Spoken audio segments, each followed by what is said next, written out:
Dude, this playlist has some bangers. Can we agree on that? They've got, ooh, that's very loud. They have some bangers in here. And yeah. How are you doing, Tibbs? Welcome. Good morning. Things are not working the way they're supposed to, because why would they? How are you doing? How is life treating you? There it is. Let me see if I can tone this down a little bit. You got another headache? Good. Suffer. Is that making it go down? That's not making it go down. Where's the ceiling? Is that the ceiling? Oh, hey. That's worse, actually. That's actually worse. Hang on. I think I can fix this if I take a second. You've been lasting for 14 hours now. Oof. Rip in peace. Rip in peace there, Tibbs. Sorry to hear that. You keep forgetting I have bug eyes. What do you mean I have bug eyes? What the fuck does that even mean? I don't have bug eyes. I'm just a guy. What are you talking about? Ooh. Uh-oh. Those diamond eyes. Those aren't bug eyes. Those are just diamond eyes. Freaking Tibbs. Tibbs. Looks very buggy to you. That's the first time you've ever brought it up. So I can do this. Oh, I could just up the floor. Yeah, that should... Oh, we can bring down the height. Let's see, 150 looks like. Oh no. Yeah, a lot of things are broken here. Uh-oh. What did you say was my favorite drink? I never did say I had a favorite drink, but my actual favorite drink is water. I prefer liquid H2O. What are these nuts doing in your mouth? Ah, good one. Wow. You had that prepared. I'm sure you did, Tibbs. You were waiting all fucking afternoon for that one after you stole it off of Reddit, weren't you? You gotta get off Reddit, Tibbs. It's not good for you. It's not good for me either. But yeah. What, you got any other D's Nuts jokes? YouTube Shorts. Oh, that's even worse, dude. I was giving you the benefit of the doubt for Reddit. YouTube Shorts? What's next? You got YouTube Premium as well. Oh no. I actually got a TikTok for insults and Tibbs. I got a TikTok recommendation for unique insults and I was having fun with that. Why do you have YouTube Premium, Tibbs? Don't use YouTube Premium. I had a bit ready to go. And now the bit's gonna go to waste. Tibbs. No ads. Use ad blocker, guy. Like, what do you mean no ads? Just get Firefox, get uBlock Origin. There you go, Bob's your uncle.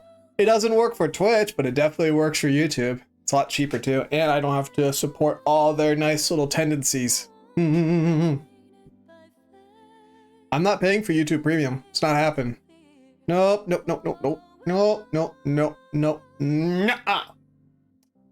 But yeah. Yeah, I didn't really do much the past 2 days. I tried to work on the new model. It did not work well. And then I just kind of vegged the other day. I did do a little bit of packing because I bought some more sticky tape. I like binding my shit up with sticky tape so it doesn't go anywhere. You finished the jump for your video game. Ooh. Did you finish the physics or the animation? Finish the physics. What kind of physics did you use? If you finished the animation, then yay! I had an issue with the coyote time would allow you to double jump. See, double jumping is awesome though. The logic, ew. Ugh. Blech. Just like the song. Blech. Too whiny. Lamentation et triomphe. Let's see what's going on over here. But yeah, Ain't been doing a whole lot. Got 0 sleep last night, I may add. No sleep. I went to bed at midnight? I woke up at 5. Like when you left the ground, a coyote timer would start that allow you to jump. If you jumped, coyote's timer would start. Oh yeah, I bought Last Epoch. We're gonna play Last Epoch today because, yeah. Yep. I've been having a bit of fun with that because it's kind of like Path of Exile, except it's actually fun right now. Like Path of Exile is fun, don't get me wrong, but it's also, it's a slog. It's a slog, and it doesn't really give you access to like the big fun toys until like super endgame, and even then, it's not letting you have access to, you know, the fun toys, at least on the builds I keep trying to do. Whereas Last Epoch, everything's the fun toy. I wonder if coffee would worsen your headache. Probably, because a headache is normally caused by the vessel, the veins in your brain getting larger and squeezing your brain. Well, it's larger or smaller. It normally has something to do with the veins in your head. Generally speaking, increasing your blood pressure gives you headaches. So I would wager yes, the caffeine will probably give you a headache, unless you haven't had caffeine in about a day or two, in which case you probably have withdrawal symptoms. You unlocked a new sensation today. Uh-oh. Is that sensation chainsaw diarrhea by chance? Yeah, the reason why I'm stuck on diarrhea as a joke right now is because I remembered a thing that happened to me a couple of years ago that I thought was really funny. There's a caramel chocolate bar in the United States. I don't remember what it's called, but I would know it if I saw it. And I loved them to bits. It was like Cadbury or something. I loved that chocolate bar to bits. And one day I was really depressed at Fort Hunter Leggett. I was like, you know what? I'm gonna go get myself that chocolate bar. So I took a walk down to the PX. And it was like a 5-minute walk, right? It wasn't far. 15-minute walk. It was nothing. So I walked down, I grabbed the first one off the shelf, and I'm like, yepers, got myself a choco bar, let's go! And the reason why these ones are really nice, because they were just filled with caramel, like a lot of caramel, right?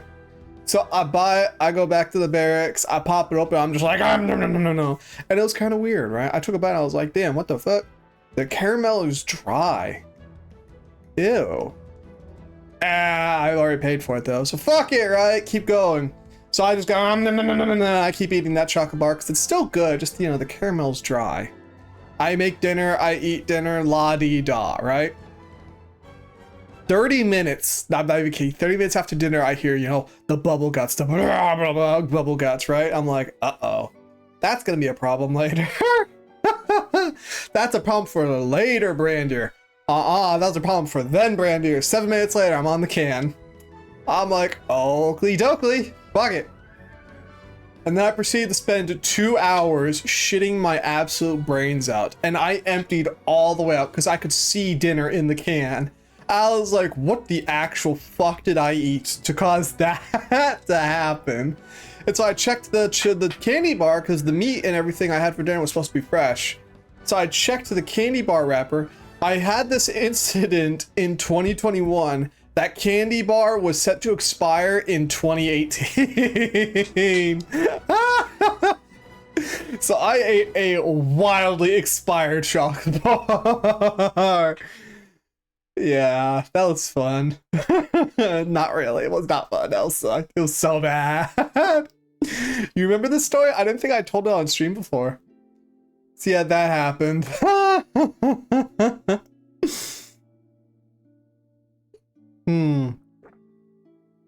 Gotta watch my water bottle. So yeah, that was fucking funny though. That happened. Yeah, don't eat chocolate bars that are like 5 years out of date. I didn't even realize that. I was so mad. And I wanted to go back and get a refund, but at the same time, I'd already noshed the entire bar and shit my brains out. So I might as well just stay indoors in case I get, you know, a sequel. Dude, it was so ass. Get the joke? Did you get the joke? Did you get the joke? It is what it is, though. It is what it is. But yeah, I spent most of yesterday either playing Last Epoch or being, like, wildly depressed. I also kind of want to play Minecraft. And Elden Ring. I re-downloaded Elden Ring. And Cyberpunk. I want to do a lot of stuff. I want to do a lot of stuff. I've also been working on an emote. I was working on an emote like 2 weeks ago. I was going to do it today, but then I woke up at 5 in the morning and only had 5 hours of sleep. And I was kind of like, you know what? Maybe I'll work on that emote later. Yeah, I actually did think of some fan art that I finally want to do for a streamer. So I'm going to put that together in a couple weeks, months maybe. So we'll see how that goes. But yeah, other than that, just been resoundingly depressed. You know, the usual vodka flavored depresso. Really want to drink right now. I really want to drink, but just can't have it. And I'm probably going to stop drinking altogether because, yeah, I'd love some though. I'd love some juice. But yeah, also VTuber drama. I've been keeping up on the VTuber drama because I love drama. It's so good. I'm not going to speak on the drama though because I don't recall what it was, and also I don't want to be the drama llama streamer. Oh yeah, also Fillion did open up her open show again thing. She's asking for people to do presentations and, you know, the whole 9 again. And I'm not going to make a presentation because I don't really know what I would talk about. And I'm kind of, you know, I'm a bit depressed. I'm a bit espresso, you know. And also, let's say I actually got on to her little show thing and we popped off. I'm not really sure if I'd be able to handle the attention. So we're just gonna kind of chillax for a bit, you know? I have been active in the Discord though, lending advice, positive vibes. You are depresso flavor? Yes, sir. The most depresso. My depresso is espresso. If you have 2 cans, you will overdose. Yep. One of the other students is trying to get me to go to the doctor to get medicine. I'm like, LOL, no. Not because I don't need medication. I probably do. I probably do need medication. But Japan does not see mental health issues the same way as the US does. Also, I have specialty issues because I'm crazy. But also, certain US politics right now are talking a lot about getting rid of mental health meds and putting people who need those into camps, and I'm not about that life.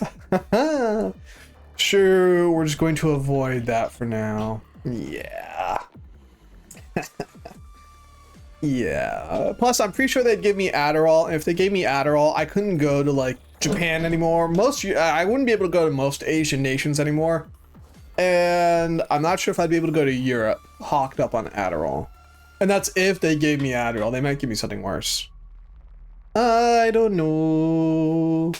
I do not know. It is what it is. And it will be what it will be. So last epoch, 747 viewers. Really, nobody's, well, it is kind of an older game at this point. Yeah, it came out in like 2023, which is not old by like any stretch of the imagination. But, you know, I've been having fun with it though. I've been having a good time with it though. I'm still chewing my way through the story. The story is definitely a bit longer than Path of Exiles, because I'm like, what, a bunch of hours in? I'm 8.8 hours in, still not done with the campaign on my first character.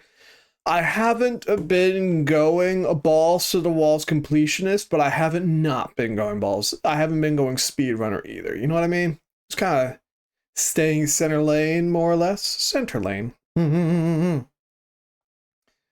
It's been a good time though. I really enjoy the first major area of the game I walked into because it is delightfully macabre. I love good macabre areas, you know what I mean? So let me see if I can get the game to work properly. Stream. Game cat. Oh, it popped right up. Wow! Let's go OBS. It actually worked for once. Look at that! We have a whole ass video game, folks. Let's go. But yeah. Quick highlight of what the game is. you show up here in Divine Area, -12 BE. Shit happens, you get time traveled to the very distant future where the whole world is being consumed by a malicious ick. And this is pretty fucking sick. I really like it. Like, I'm liking the overall vibe of the game right now. Like, this is basically the apocalypse, right? An overwhelming, all-consuming ick called the Void is basically shitting everything up. It is fabulous.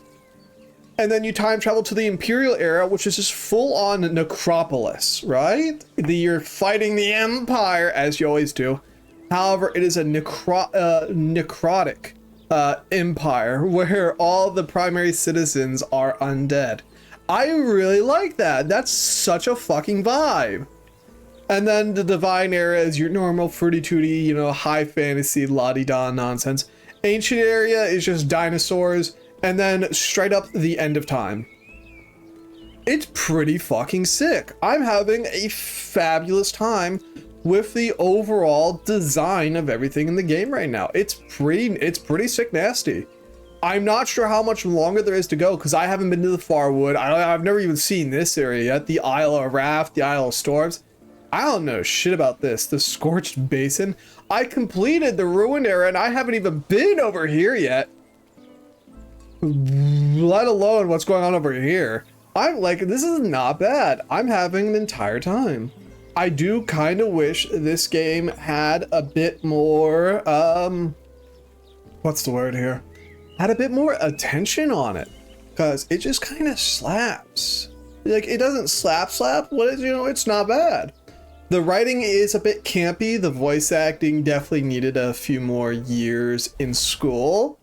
But the overall vibe of everything is not bad. Also, we do have my favorite kind of gameplay, which is I set the enemy on fire and then they set everyone else on fire and then they explode.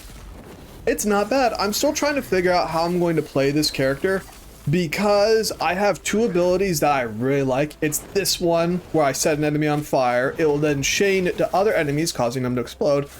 And also this, which is just lovely satisfying, right? It is a machine, it's basically a machine gun that fires exploding bolts that will apply every status effect in the game to enemies and then cause them to explode. Kind of like that. So I'm not sure which one's my vibe right now. I'm liking them both a lot. And obviously we do have minions. I'm honestly finding the minions just a bit underwhelming. Like, yeah. Right now, one of my big complaints though, I think if I had to have a complaint, is you can only specialize in 5 skills at a time. And what that means is you can use every skill no matter what. But if you want to upgrade the skill and do stuff with the skill, like making a chain explosion that kills everything that comes near you, you do need to specialize in that skill. So I'm not sure how I feel about that. It's not really a bad thing because I'm only using 2 spells regardless, and I have a whole 4 available to me right now. But at the same time, it's kind of discouraging as well.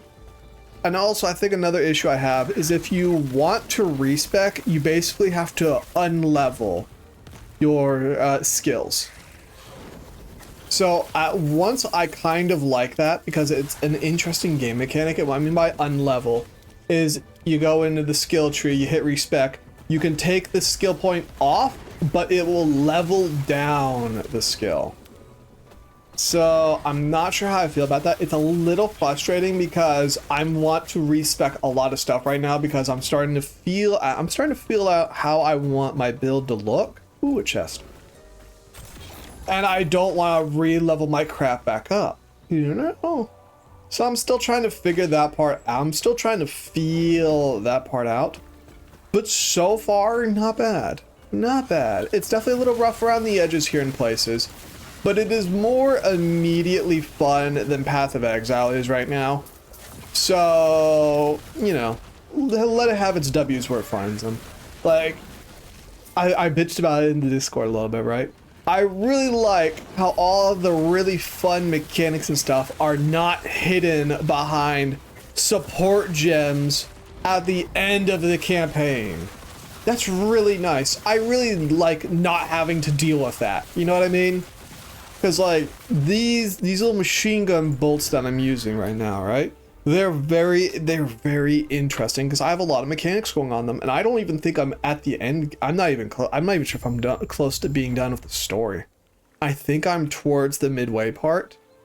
But like these machine gun bolts are really interesting for me right now because I've made it so every time they hit an enemy, they have a 1% chance per point of dexterity to cast this ability and its full skill tree. Also, a 10% chance to recast this attack onto other enemies every time I smack an enemy with it.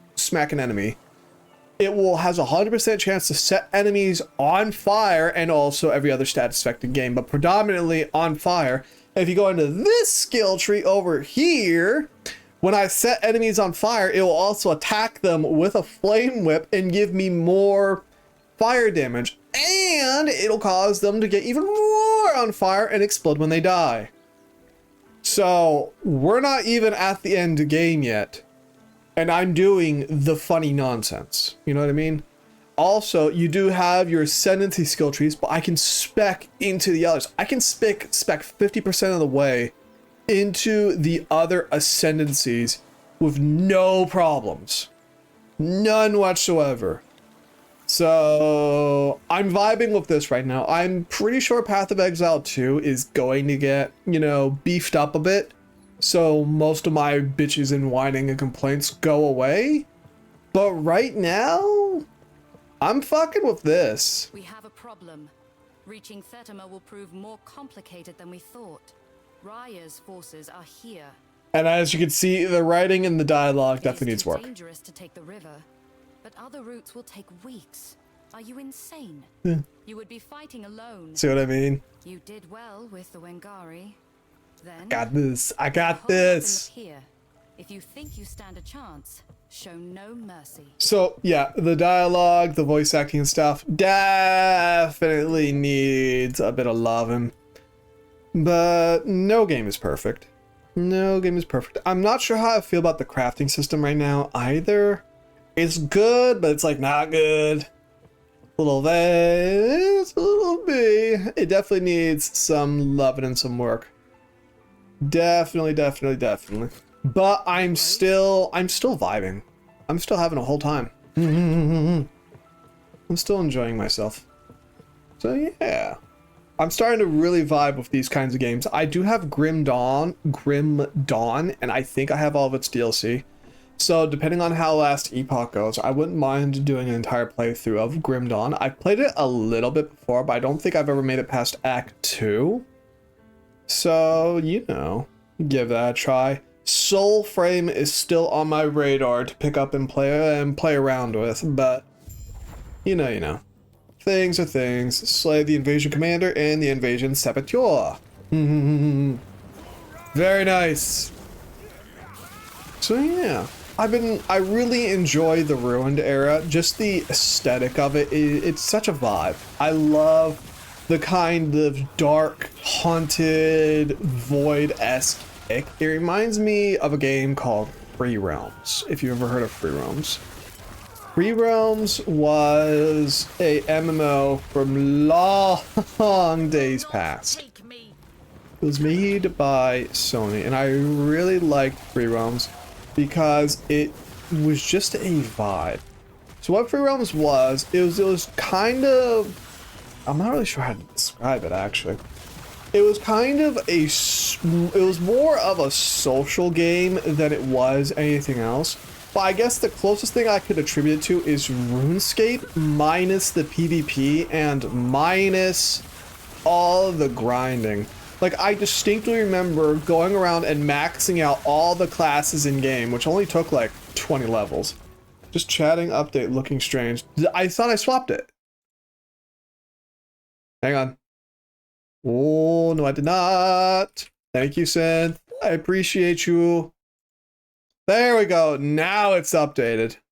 But yeah, I miss Free Realms because I maxed out all the classes in game at the time, And it was just a vibe. And I remember when I can't really describe it properly, but it was such a vibe game. You know what I mean? And I remember one of my favorite areas was the big, not quite evil forest, but it was basically just evil vines and everything all over the place. It was such a vibe, right? It was like, just look up Free Realms, you'll see what I'm talking about. And this game just gives me echoes of it a lot. And I really appreciate that, because I miss Free Realms. It shut down forever ago, right? It shut down forever ago. There is a project that is working to host the game again. How far they'll get, I don't remember how far they've been with it. It's been a couple of years since I looked at it, but I just miss that game a bit. It was just fun. It was some good times. I fell off it obviously as time went on, because you can only do so much when you've maxed out the game. But it was still good vibes. It was still good times. I remember it had its own card game too. And I miss the music. Like, I can hear the loading screen music right now. I kind of miss it. Actually, can I find it on Spotify real fast? Hang on. Give it a second. No. No, Spotify sucks. Hang on. There we go. Yeah. Oh. You do die somewhat quickly in this game. And it doesn't fucking pause. But I'll deal with that later. So I'll see if I can how much music I can find from Free Realms. I just miss it. It was such a good game. I remember I was mad too, because after I 100%ed it, I was wondering for the longest time when they're gonna add more classes to the game, when they're gonna add more areas, because they were teasing 4 entire new maps for like the longest time. And I was waiting and I was waiting and I was waiting and I was waiting. It never fucking came out, man. I even contacted support one time and I was like, hey guys, when are you releasing these new things? I'm curious. And fucking support said it would be 7 years before those new areas would come out. And me being a little kid, I was like, all right, you know what, screw this. I'll be back in 7 years. And about 7 years go by, and whoopsies, the game shut down. Damn.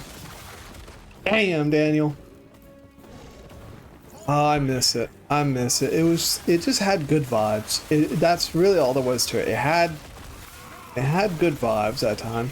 And I remember too, because I'd always be contacting the game masters and stuff, being like, hey guys, you should add this to the game. You should add that to the game, you know, all that fucking stuff. And it was so fucking funny too, because every so often I would actually need the game masters for something. And so I'd be playing the game, hanging out with people, and all of a sudden a game master would pop into the world and immediately start talking to me. So everyone would be like, oh shit, Brandier, why are the game masters talking to you? You're so cool, blah, blah, blah, blah, blah, blah, blah. And it wasn't cool. I was just being a fucking brat, doing bratty things. And it was great too, because people would always harass the game managers whenever they came in and spam them with friend requests and stuff. I miss Free Realms though. It was just a good vibe game. I actually wonder if there's anything like that nowadays. I wouldn't mind. Reminds me of Fusion Fall and Wizard 101 as well. More survivors came out and they're all talking about what you've done. I don't know how you did it, but I am a man of my word. We know when you're ready, and we are ready! Let's go! Where we're going? Yeah! It reminds me of Fusion Fall and Wizard 101. I've been kind of wanting to do Wizard 101 for a bit, because apparently it's still a thing. Apparently people play it on Twitch. How many people are playing it right now, do you think? Let's find out. Let's find out. Wizard 101. 213 viewers. That's less than I thought it was going to be, actually. But Fusion Fall, if you guys didn't know, was an MMO for Cartoon Network that was basically a weird apocalyptic conglomeration of all of their IPs at the time, or at least all of the then relevant ones. It was pretty okay. It wasn't super great, but I still had fun with it, and it was my first major MMO that I ever played. It was good times. It was good vibes. That's really all there is to it. It shut down forever ago. Of course it did. And then Wizard 101 is a somehow still running MMO where you're basically freaking Harry Potter in obviously legally distinct Harry Potter. And it was my second major MMO, and I played that thing to absolute death and back, and it was awesome. And then I fell off as time went on because the game completed its major overarching story, right? And the major overarching story at the time was the teacher of the deaf school went rogue and was starting to do all kinds of stuff so he could revive his wife from the actual dead. Not necromancy style, but full-blown revival, right? And he was basically going to accidentally destroy the entire world. You show up, you stop him, he dies, la-di-da. A new villain pops up. Okay, you show up, you hit the scene, you fuck her day up, a new villain pops up. Repeat. And then they brought the original villain back, and I was like, okay, I'm out of here. I was also starting to get way too old. Like, it's not a kid game, but you could see very specifically it's meant to be a kid game, right? So, I still kind of want to try it again after all these years, just because of how big a part of my childhood it was. My account is actually still active. I checked a couple years ago. But, you know, also you need a subscription to play it. Well, actually, this is one of the things I always had an issue about Wizard 101, right? It's a free-to-play game, except it's not. The entire game is divided up into areas, right? So you have areas and you have worlds, and this is such a scutty thing they did. If you are a free-to-play player, you have access to 50% of the first world. Actually, not even 50%. I'll give it less than 50%. You have access to very little of the first world in the game. After that, after you've completed that first little snippet of the game, you either have to get a subscription, which allows you to play the entire game, or you needed to get real money, so you know, basically platinum and stuff from Warframe. You had to get real money to buy permanent access to each individual zone, which was so even as a kid, I was like, damn, this is not free to play. Hey. No, it was, I can't even defend this, man. So you would, if you paid that way, you would unlock permanent forever access, right? So even now, the areas I paid for as a kid, those are still open to me. But it was just just an awful thing.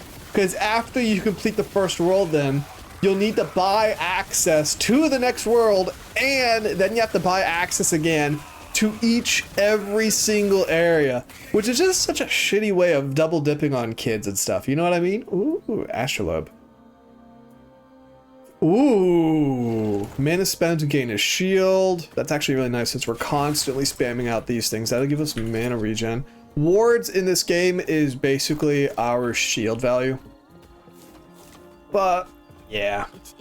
So that was just kind of a frustrating part of Wizard 101. So it was either, you know, pay real money to buy the premium currency to permanently unlock areas, or, you know, the subscription service. And it also got kind of annoying because they started adding loot boxes and stuff back when loot boxes were first becoming a thing. They also, I think I think they used to have a way to buy the premium currency in-game without spending real-world money. The values were terrible if that was the case, but you know, it was still there. Pretty sure they took that away if it was ever there. I don't recall. It's been such a long time. I remember being mad about something after one major update that had something to do with the, you know, the real world money and stuff. They started adding pay to win armor and stuff as well, which was like, bruh. Sorry. But it was also fun. I miss it a lot. Like I remember back in the original storyline, it was such a cool thing. So I remember finding out from another player that there were you play as a wizard, right? And back then, the stuff you would arm yourself with different items to give you different stats, and sometimes different cards for your deck, because it was basically a deck building MMO. So you'd get new wands, you'd get new hats, you'd get new boots, you'd get new decks, and you'd get new pets. And I remember at one point, I started seeing people running around with swords. And I was like, yo, that's so sick. I want a sword. And they'd be all glowy and shit. They'd have fire effects, lightning effects. I was like, damn, that's what's up. How do you get that? And it took a while, but eventually I got another player to tell me the secret. Certain bosses in the last area of the game would drop these swords. I was like, dude, that is objectively sick as hell. And these swords were some of the best wands in the game at the time. So I'm like, that's sick as fuck. And I distinctly remember for weeks and weeks as this fucking little brat. Hang on. Whenever you cast Chaos Bolts, you stack a destruction intensity up to maximal. Each stack reduces the target area and improves crit strikes. Fire damage converted to cold. We're not doing that. We're specting fire damage. Refreshes the duration of curses. We can stack more curses that way. But I remember for weeks and weeks as a kid, I would haunt the local player areas, because this is before like Wikipedia was an easily accessible thing, right? I would haunt the player areas and I would beg people, where'd you get the sword? Where'd you get the sword? I'd find the sword, right? I'd call up what few friends I had at the time. I'd be like, dude, you and me, let's go. We're gonna farm out the sword. And so we would just smash the same bosses, the same areas of the game for hours and hours and hours until eventually we finally got the swords to drop, and then I'd walk around decked out in that maximum drip and I'd be like, yo. We'd also farm out the best armor in game, and eventually we found out there was hidden armor that had special glows. They were absolutely trash, but I was like, dude, I need the special glow armor. So I'd go farming for that as well. It was just such a good time. I loved it. And then they added housing to the game, so I started farming out housing building materials, which took forever, dude. And that was right around when I started losing my patience too, because like you needed some super rare stuff. Like you only one monster drops that in an hour-long dungeon, and it doesn't even drop it all the time. So I started to burn out of the game a bit.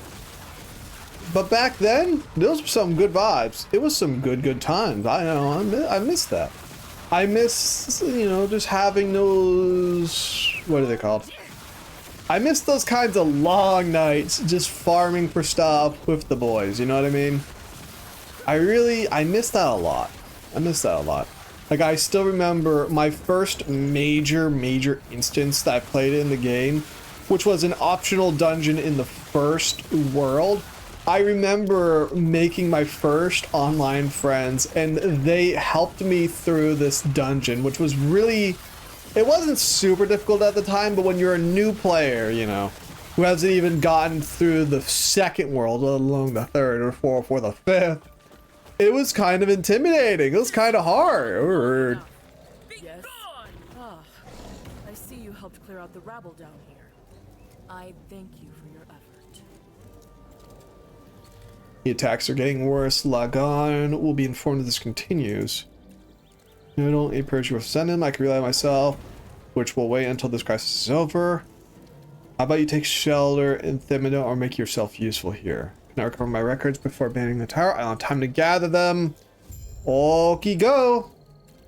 Before I go, Harriet is dead. That is troubling. More reason I should speak with Lagon immediately. Don't worry, I'll handle this. By the way, Harriet, that person we just told her is dead, is one of the 4 gods of this world. So God is dead. But I remember staying up super late as we very slowly chewed through this dungeon, which was just a 4-man dungeon, right? It wasn't super difficult, but again, there's always so much you can do. And part of what made the area super difficult is this is a deck building game, so you know, your cards, your HP and stuff, these are all commodities and whatnot.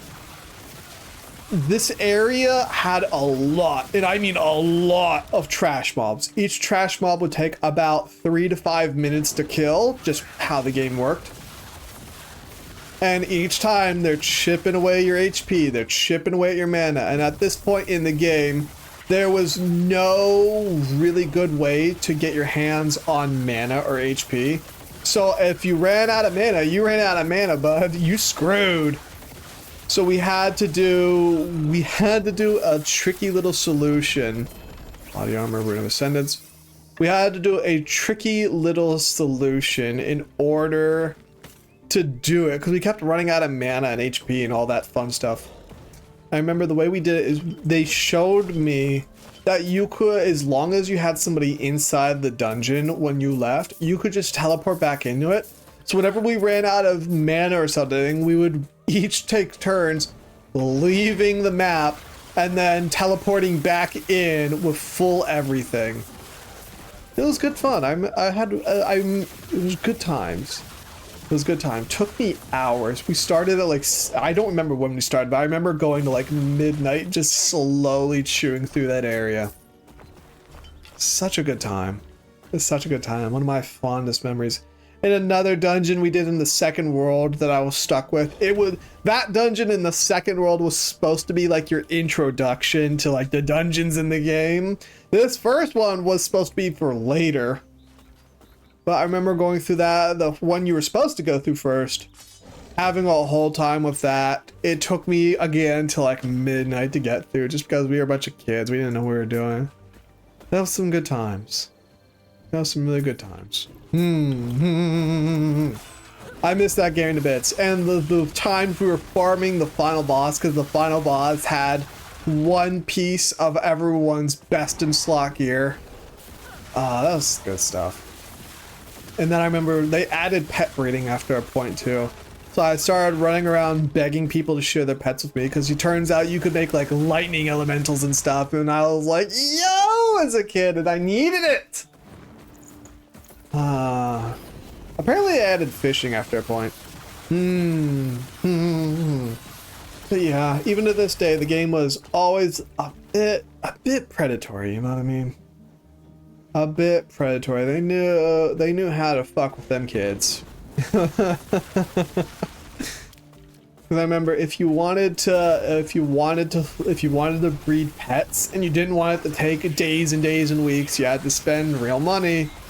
You wanted to get that drip, you needed real money, because what was it? The glowy armor and stuff really wasn't that good, but it still looked sick as fuck. So they had a transmog system. Needed real money. What else? Ooh, oh yeah, I forgot. Haha. Let's look at our equipment real fast. Cultist wand level 51. Ooh, hang on. Let's organize ourselves. Body armor. Increased area of thorn shield, +1 to Spriggan form, so we're not going to be able to make use of that. This is cold damage. We're not going to make use of that. What's this? Yeah, so much to organize here. The ring. 57% increased minion health, 113 dodge rating, 30% critical strike avoidance, 69 dodge rating, nice.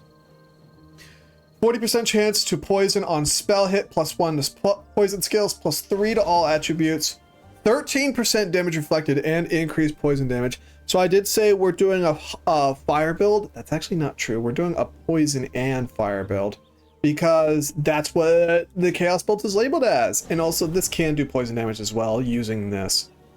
So yeah. Swap out this one. So there we go. Our nice little pet there, will now have more of everything. I want to get rid of these gloves. These gloves are not very good. They used to be good. Now they're not so much. Well, let's sort through everything first. 87 ward.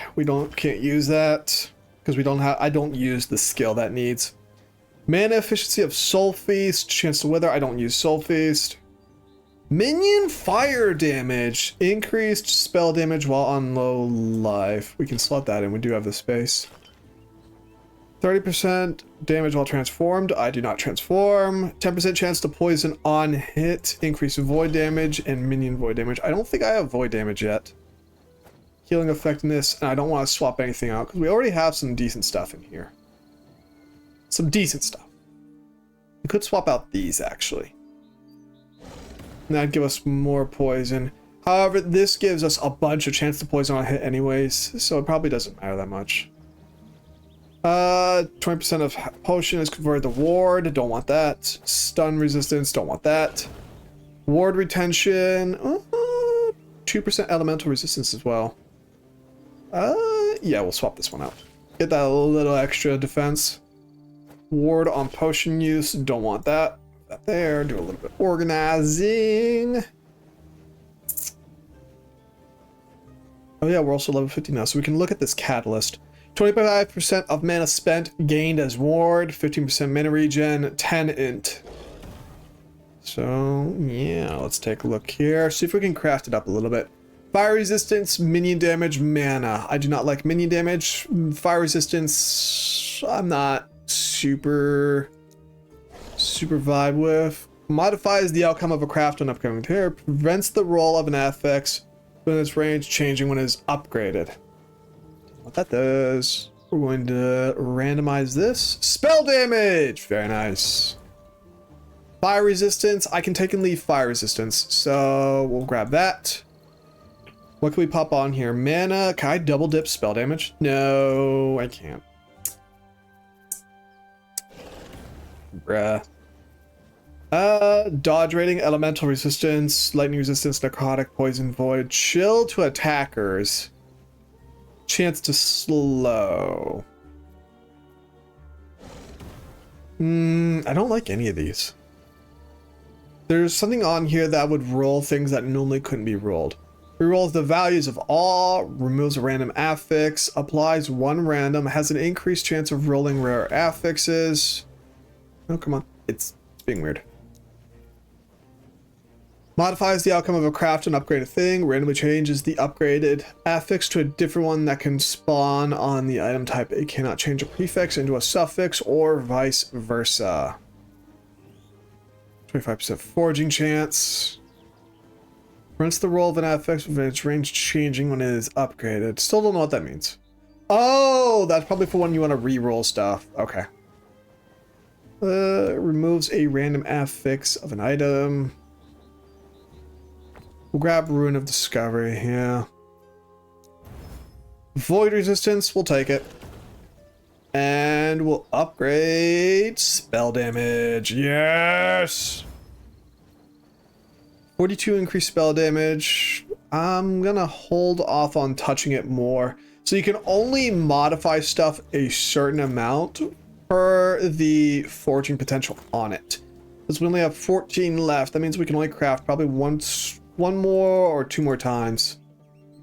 Not really, you know, slappy, obviously. But 42% increased spell damage, that's pretty nice. Yeah, that's not bad. That's not bad at all. And the mana gain as ward, very nice. And also, we do have the final thingy-ma-doo. Question is, what do we want to put here? I'm very much using these two predominantly. So anything I can use passively would be really nice. Be very, very nice. The question is, what do we want to use? I want something that will auto cast itself, right? That's kind of the big, that's the big W's. Chthonic feature costs less mana and it refunds from its mana. No. And tormented enemies die, they release a spirit. No. Tormenting, no. Releases spirits more frequently. Spirits have a chance to be replaced by a cast of Chaos Bolts that consume a portion of its mana and scales from your Chaos Bolt tree. So this would obviously spawn Chaos Bolt, but that's not what I'm looking for. I'm looking for something that will cast the Fissure. Creates a secondary fissure in the opposite direction that casts some spirits. No. When spirit torment an enemy afflicted by Infernal Shade, which is this. Consume the shade, causing it to instantly deal remaining damage and increase. Oh no. Spirits now target you instead of enemies. Ew. Now deals more damage. No, no. No. So yeah, I don't think I want that. Whoopsies. Transplant, I'm not sure what this does. I've gotten a couple things that I could use here, but I don't think anything I really wanted is in here. I want things that auto-cast, right? I love auto-casting things. Soul Feast, feast on the souls of cursed enemies, dealing necrotic damage and drawing fragments of their soul back to you. Each fragment grants blah blah blah. How can I auto-cast? When you kill a damned enemy, frenzy. No, no. Consumes poison stacks you apply. If you go 2 seconds without directly casting Soul Feast, you gain a stack of Infernal Hunger. When you next cast Soul Feast directly, all stacks of Infernal Hunger are consumed to cast Soul Feast an additional time per stack. I mean, that's somewhat interesting, but again, I don't want to have to cast it if I don't have to. Profane Veil. Channel to conceal yourself within a Profane Veil that deals necrotic damage over time to enemies around you. While concealed, you dodge every hit, but can still take damage for damage over time effects and move much more slowly. You move faster. When you first damage an enemy with Profane Veil, you have a chance to cast Infernal Shade on them. So maybe we'll hold off for Profane Veil then. That might be decent. The only issue is it is a channeled ability, but you know. Binds the croc damage converted fire, consequences. Yeah.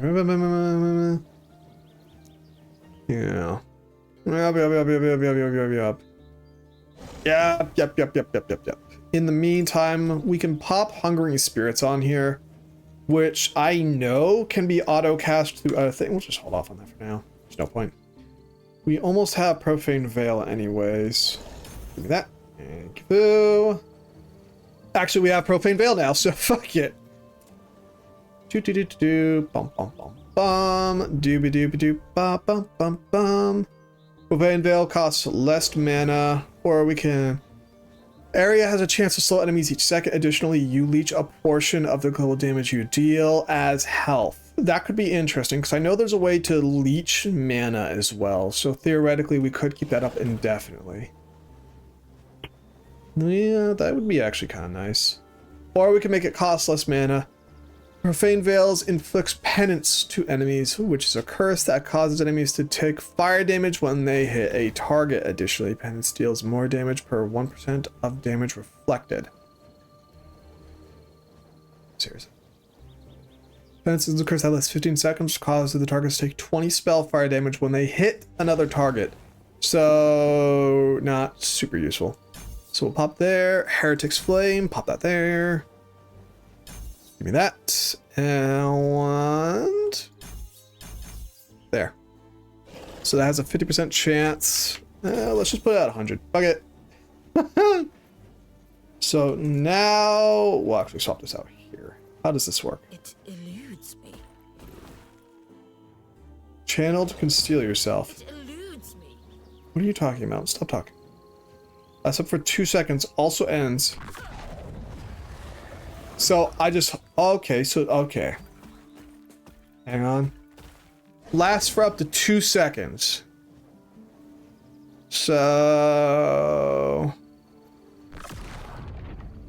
Okay, so it also happens when I release the key. So we can definitely mess around with that. We can definitely fuck around with that here in a second. See if we can do anything interesting with it. It feels like we should be able to. Should be able to. Mind. But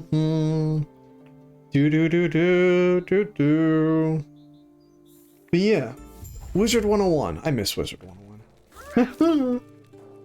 It was such a fun and interesting game. And I spent a stupid amount of money on it as a kid. Yeah, apparently there's still a PvP community too. Even now, Raya's victims are burning to ash. We need to act quickly. Lyaf left to speak, Lagan. If we find a ship willing to take you, perhaps you can still reason with her. Yeah, just me? That would not be wise. Liath's been known to be tense. Though I see her as a friend, she will consider me as a threat. How are you fucking friends with somebody who thinks you're a threat? What? Hang on, let me sell all this extra shiz that we do not need. Just empty out damn pockets. I wonder if I could change the stun chance. Chance to chill on hit. Melee physical damage, no. Necrotic damage, very nice, but it's a lightning wand, so no. Bruh, bruh, bruh, bruh, bruh, bruh, bruh, bruh, bruh. Get rid of all these too. Lovely jubbly. Alright, hello. Why do you think so? She's jealous, you know. She refuses to let me talk with Lagan myself. She knows the second he hears what I have to say, she'll be gone. If you're sure... Before you go, I have a request. If you're going to the island, an employee of mine hasn't come back. Could you find the lout and tell him he needs to come back before I fire him? I can definitely put in an effort. Take care of yourself. Yeah, the areas in this game are kind of nice. Let's just find the rest of the people we need to chat with. So you want to travel on my ship. I'm not one of those captains that'll surrender to the whims of just anyone, least of all someone with no regard for the safety of their crew or vessel. I know Melvarn has continued sending traders to the Isle of Storms despite Lagan's rages. Just as I know he's losing them, I will not be as foolish. Apologize for my harshness earlier. That it must have been getting tense even before the rumors of the rest. People, the seas aren't safe. Storms are becoming more violent. Trade princes are talking more and more about using Maljican caravans instead of our ships. Anything we can do. Architect Liaf says she's been consulting with Lagan about it, but I'm tired of waiting for results. Most of us are. Okay, screw you, lady. How about you? Baz the Storm Rider. Oh yes, the thunder calls to me. Once we set sail, we'll find the strongest storm we can and ride it. It'll be Lagan's best. Can you feel it? Can you feel the storm coming on second thought? I mean, I'd be cool. Oh, this guy's definitely, you can see because he has a unique face. Lagan's been stirring up storms more And a unique voice. but my ship can handle it. I've made my prayers. More than I can say about the others. He will bless us with safe waters. Is the boat ready? Are you ready to head out? If you need more time, just say so. Let's go. The traveler set sail, eager to make it to the Isle of Storms. Fancy stick. Should reach the pier in no time. Lagan's temple, a beacon of light. Careful. Lagan's not used to visitors. The Isle of Storms, complete with its capricious guard. Fun. Ooh, he's tentacly and crabby. Ooh, and he has a shell. Do you think we can make him come out of it? Very nice. Oh, hello! We already have problems. Fabulous. I do need to remember to use the veil right now. Ah, that definitely did a thing.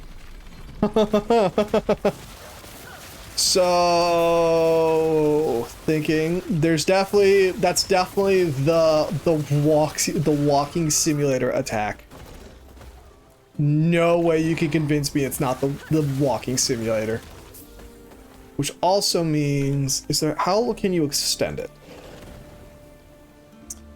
You move faster equal to a portion of your chance to ignite. At maximum, the prevailing fail has a shorter duration. Alright, how do you make it stick around longer? You deal more global damage to cursed enemies. Directly casting a curse skill reduces the remaining cooldown. This can happen a maximum of times. Larger area. Gains additional effects depending on the type of weapon. Kill threshold. Oopsies. Wrong button. Oh, no. No, what's kill threshold? Enemies killed at this percentage of their health. Ah. You now fear nearby enemies when you exit it. Deals more damage. Damage reduction from armor now also applies damage over time. When a wandering spirit is revealed inside a Profane Vale's area, the spirit does more damage and in a larger area.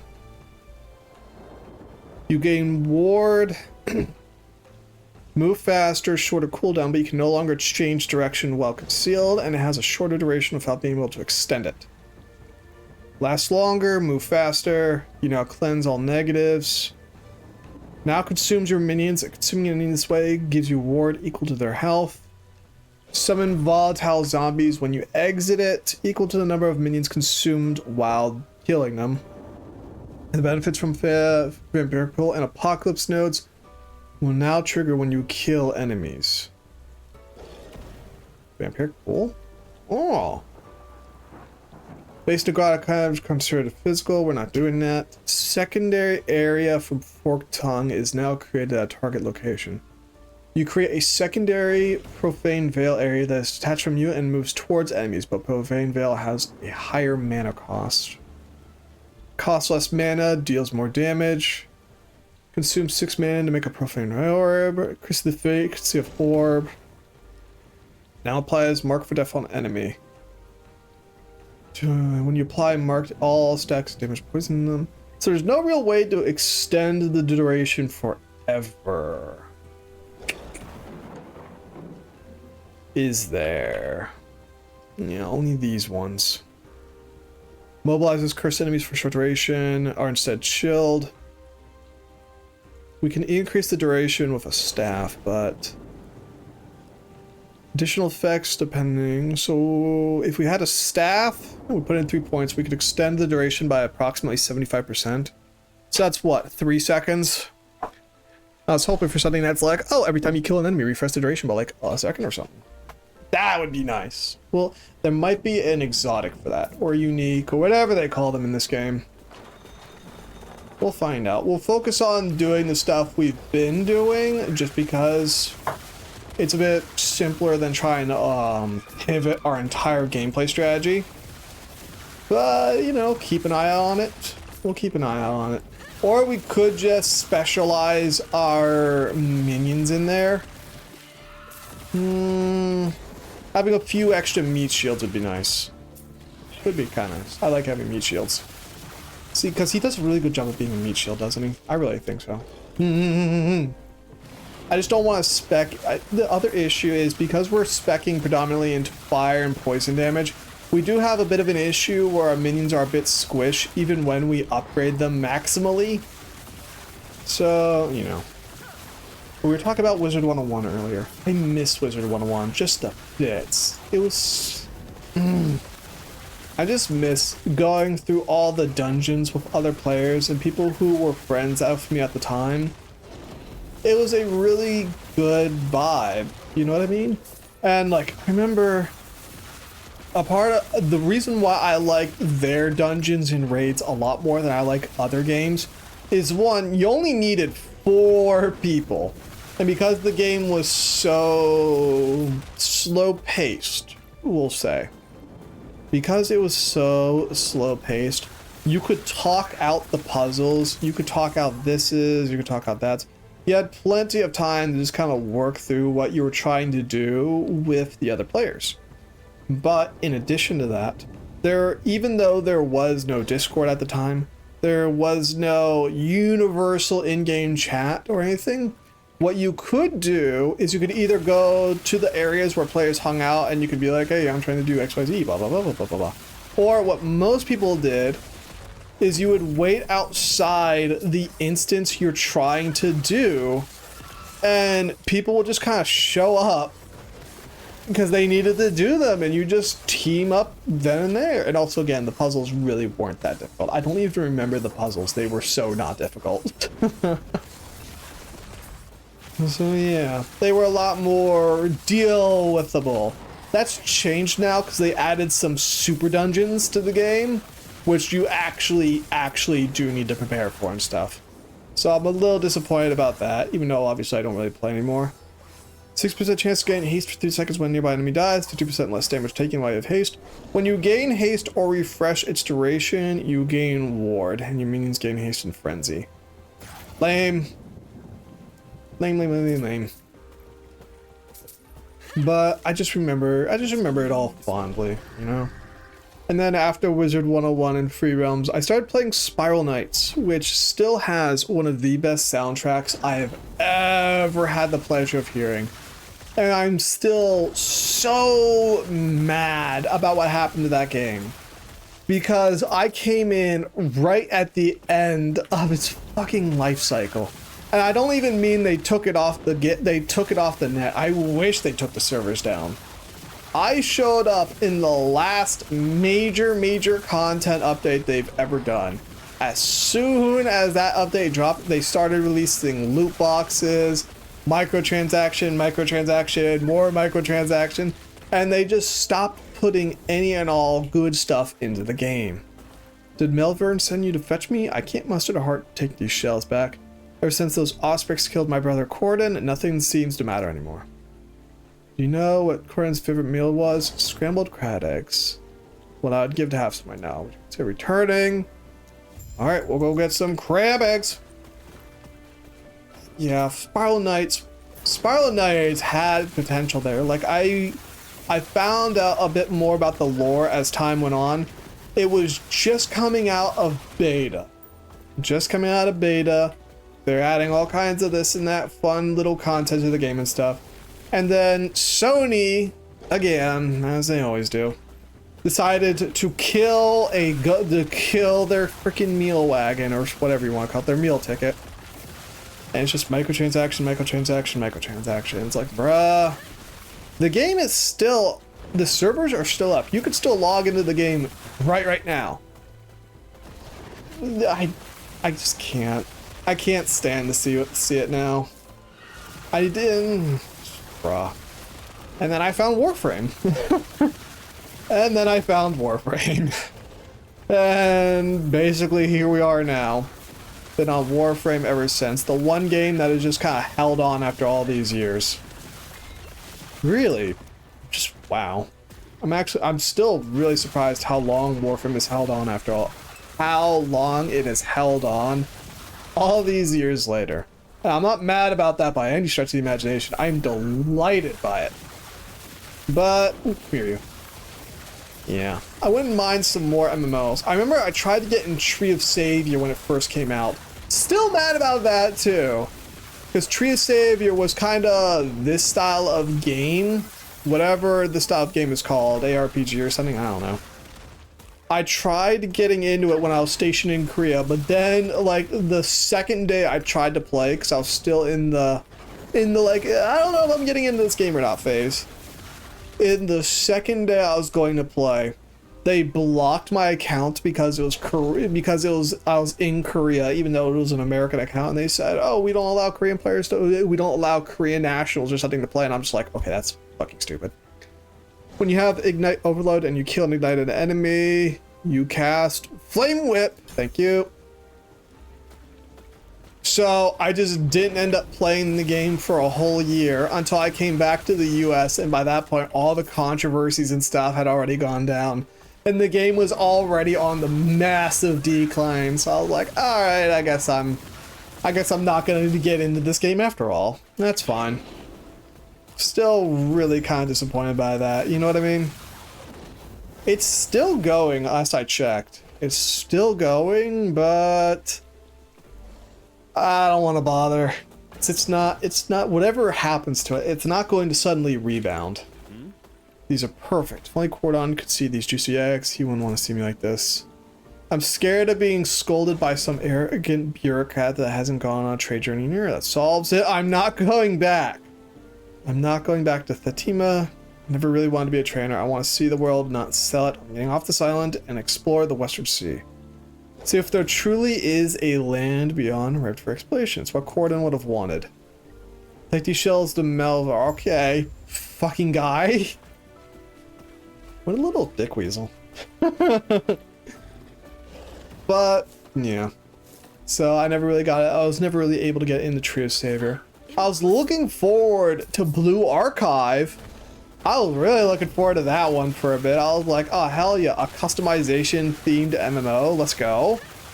And then as soon as it came out, we're limiting it to the Japanese servers for a year. I was like, wow.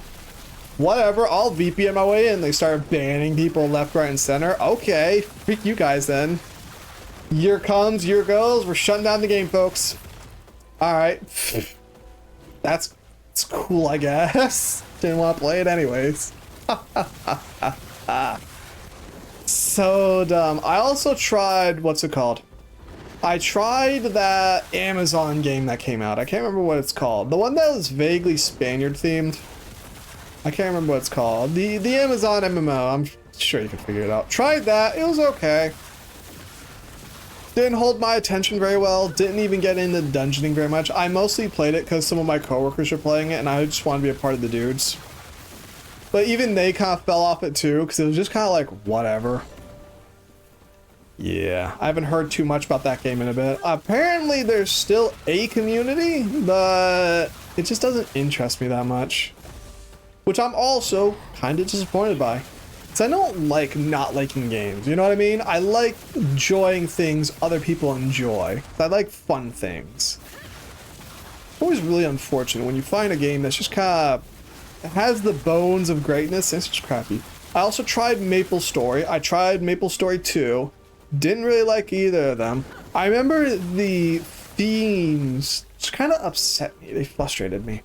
Like, you start on this frou-frou, you know, high fantasy thing I've been looking for. I've been looking for a high fantasy game for a while, right? Like a good one.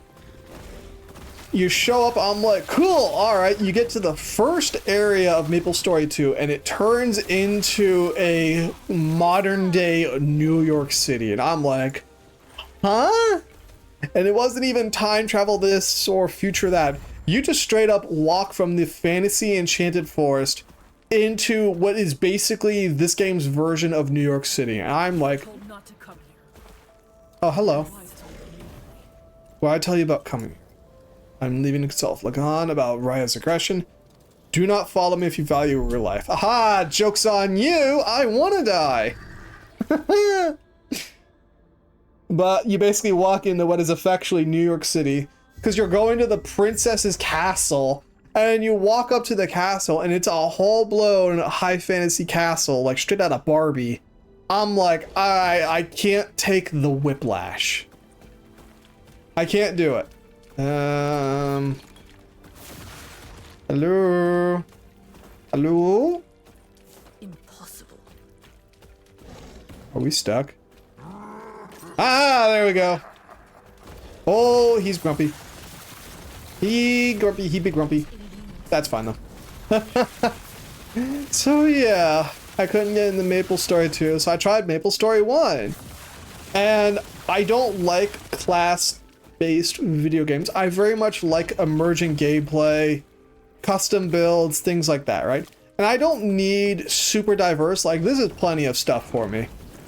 But like when you have to choose a character who very specifically only has one real moveset or two movesets at the most, I don't like it. I don't want it. And it eventually, as I was trying out the game at the behest of a friend of mine, it basically started doing the same thing as MapleStory 2. And I only realized in hindsight that's kind of how the game is. It's more of a social game than it is, you know, an actual game. And that was also kind of the problem too, because I was looking for a game. It's closer to Free Realms and Wizard 101 than other games were, but it wasn't what I was looking for. Still kind of disappointed by that, you know what I mean?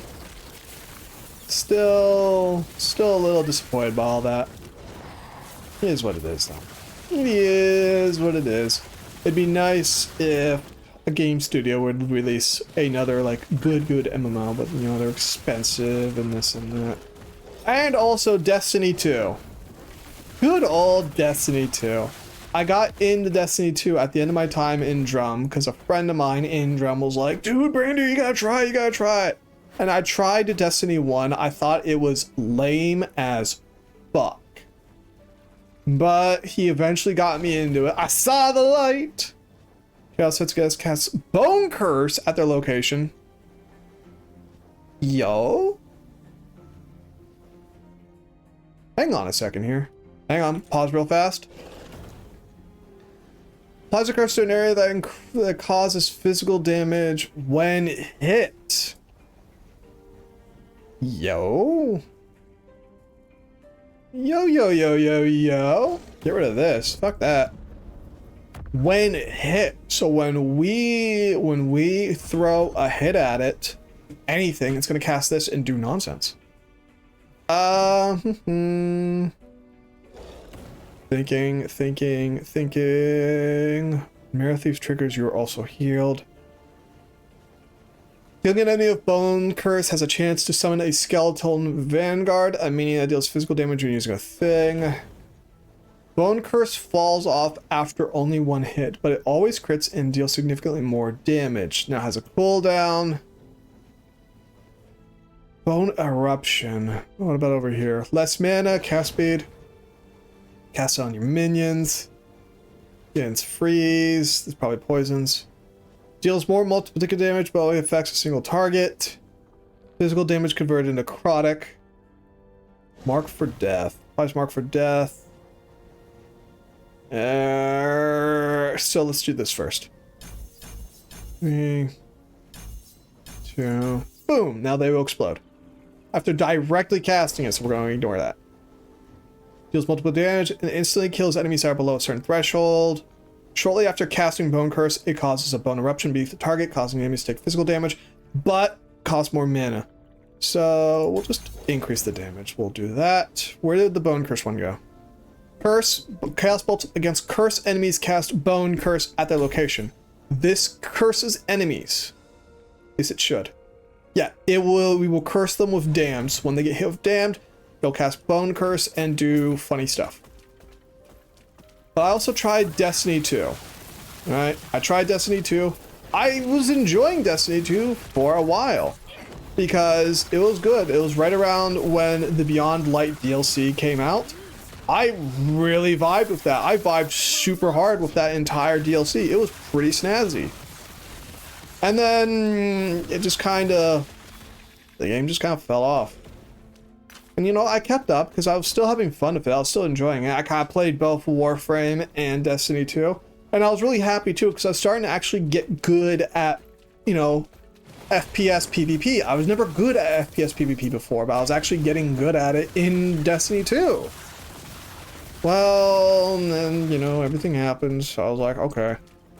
And I'm still not willing to touch the game after they basically announced no more major releases, no more major this, no more major that, just a bunch of, you know, the little updates from now on. Because like that's the death now, you know what I mean? I don't want to invest time and energy and effort into a game that's just going to shut down in a couple of years.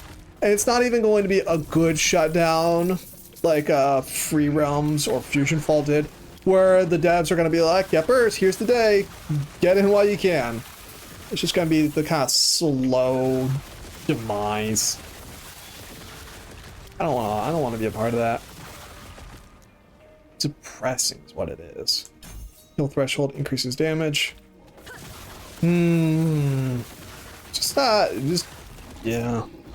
It's disappointing because I know Destiny gets a bad rap, and it's deserved, but I still enjoyed it. You know, I still enjoyed Destiny quite a bit. It's always sad when you see a well-loved video game just kind of fall away, especially the community, because I remember the community around Destiny. I never got into the community very much, but I liked how it was. Like, I distinctly remember a couple of items being added to the game in memoriam of some of the more prominent members of the community, and I always thought that was really nice. I'm just kind of sad that that's kind be how things hash out for their memory, you know what I mean? It's just kind of sad. I don't know. Yeah. Yep. Well, we'll see what the future holds. We'll see what replaces Destiny in the future. Because I'll frankly be pretty surprised if it drags itself back from the last few years. I'll be pretty surprised. So, yeah, maybe I should look and see what's going on in the MMO sphere lately. I always like to dip a toe in every so often just to be like, is there anything new getting added to the game? Is there any of this? Is there any of that?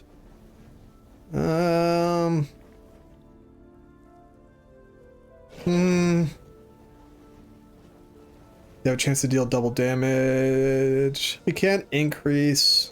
Well, I don't want to spec into the other trees yet because these trees have a lot of stuff that I really like mana regen here. You gain a chance, increased mana regen. You gain a chance per curse on enemy to gain mana on hit. I mean, that should just allow us to keep this up indefinitely then, shouldn't it?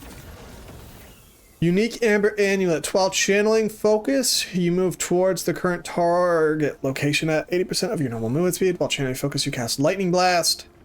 Mana regeneration is halved. So this is basically focus the amulet, but I don't have that ability, so we're going to skip. Yeah, I dip my toes into the overall MMO sphere every so often just to see what kind of stuff is going on. It's been a bit since I've done that. It's been a while since I've done that, actually. So maybe I'll do that after stream today. See what cooks up. You know? Whoopsies. Hello. Goodbye, Mr. American Pie. I love that we're just putting so many stats effects on enemies. It's great. We could just resummon him real fast. No. Ooh. 14% endurance. Reduces damage dealt to your health below endurance threshold, capped at 60%. Physical damage value while transformed. I haven't been staying on top of my armor upgrades like I should be. So, you know. Grab that. More damage is more damage. Hello, Saw. Do you want to hear about my Lord and Savior? Please explode. Thank you. That's literally the name, by the way. Please explode. Haha! He's also fast, apparently. Ooh, a ring drop. I do like how often uniques drop in this game. I just wish there was more you could do with them other than just sell them.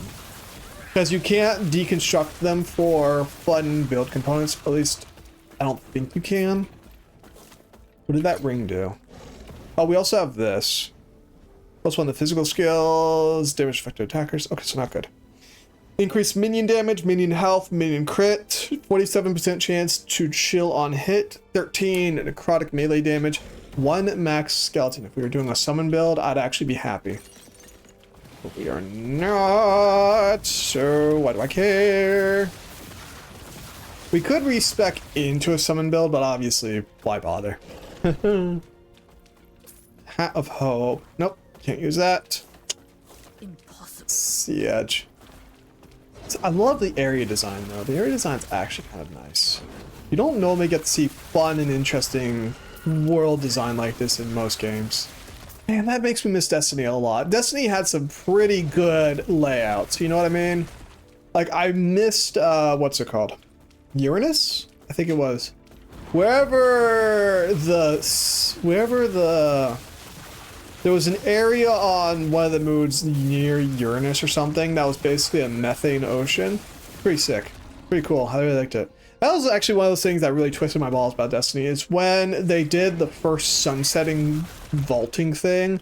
Dude, they vaulted like the majority of content in the game and I'm still mad about that to this day. The reason why I was thinking about it really lately is because I saw there is currently a lawsuit going on right now against something regarding the game. I don't know what it was. 40% chance to get increased fire damage and minion damage.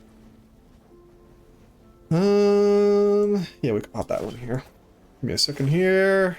Dodge rating, stun resistance. Actually, there was another one. Yep, nothing important. There's a big lawsuit going on in the Git about Destiny 2 right now. I don't know the whole story, but I'm enjoying the fuck out of it right now. because the devs tried, well, not the devs, you know, legal department tried to get the case thrown out because it had something to do with the Red War in the game, which was removed from the game a while ago. And if you weren't in tune with the Destiny 2 community, apparently, like, they removed a huge chunk of the game, right?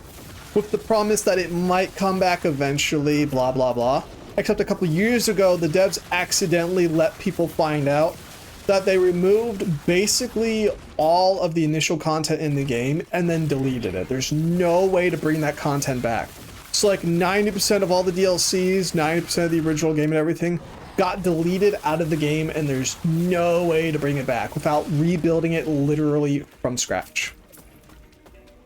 I think it's so funny right now because the legal department tried to get the case thrown out by stating that content no longer exists, so they should not be held accountable for blah, blah, blah, whatever's going on with the lawsuit. And it's really funny because the judge ruled, since you do not have the content to, since you no longer have access to the content in question or something, you can't just throw it out of court. That's the thing with copyright thing. I don't know the whole detail. I haven't paid attention to it super much.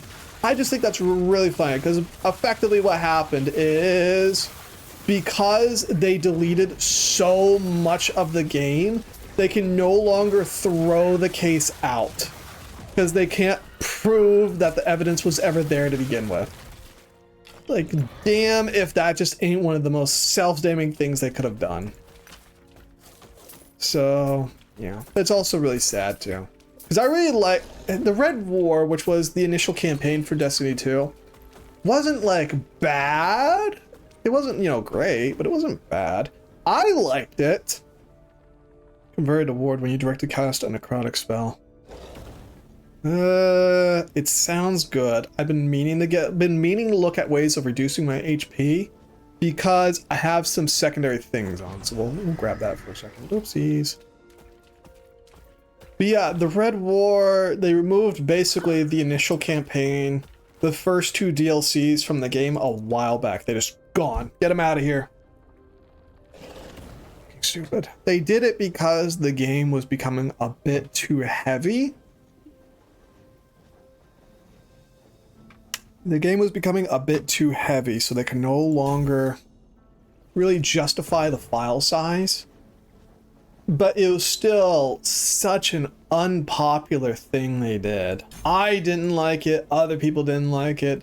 Some of my coworkers like it. They're like, yeah, it makes it take less freaking space and this and that and that and this. And I'm like, no, you got rid of content people paid for and stuff. And what if I didn't want to get rid of that weapon and blah, blah, blah. It's just really disappointing.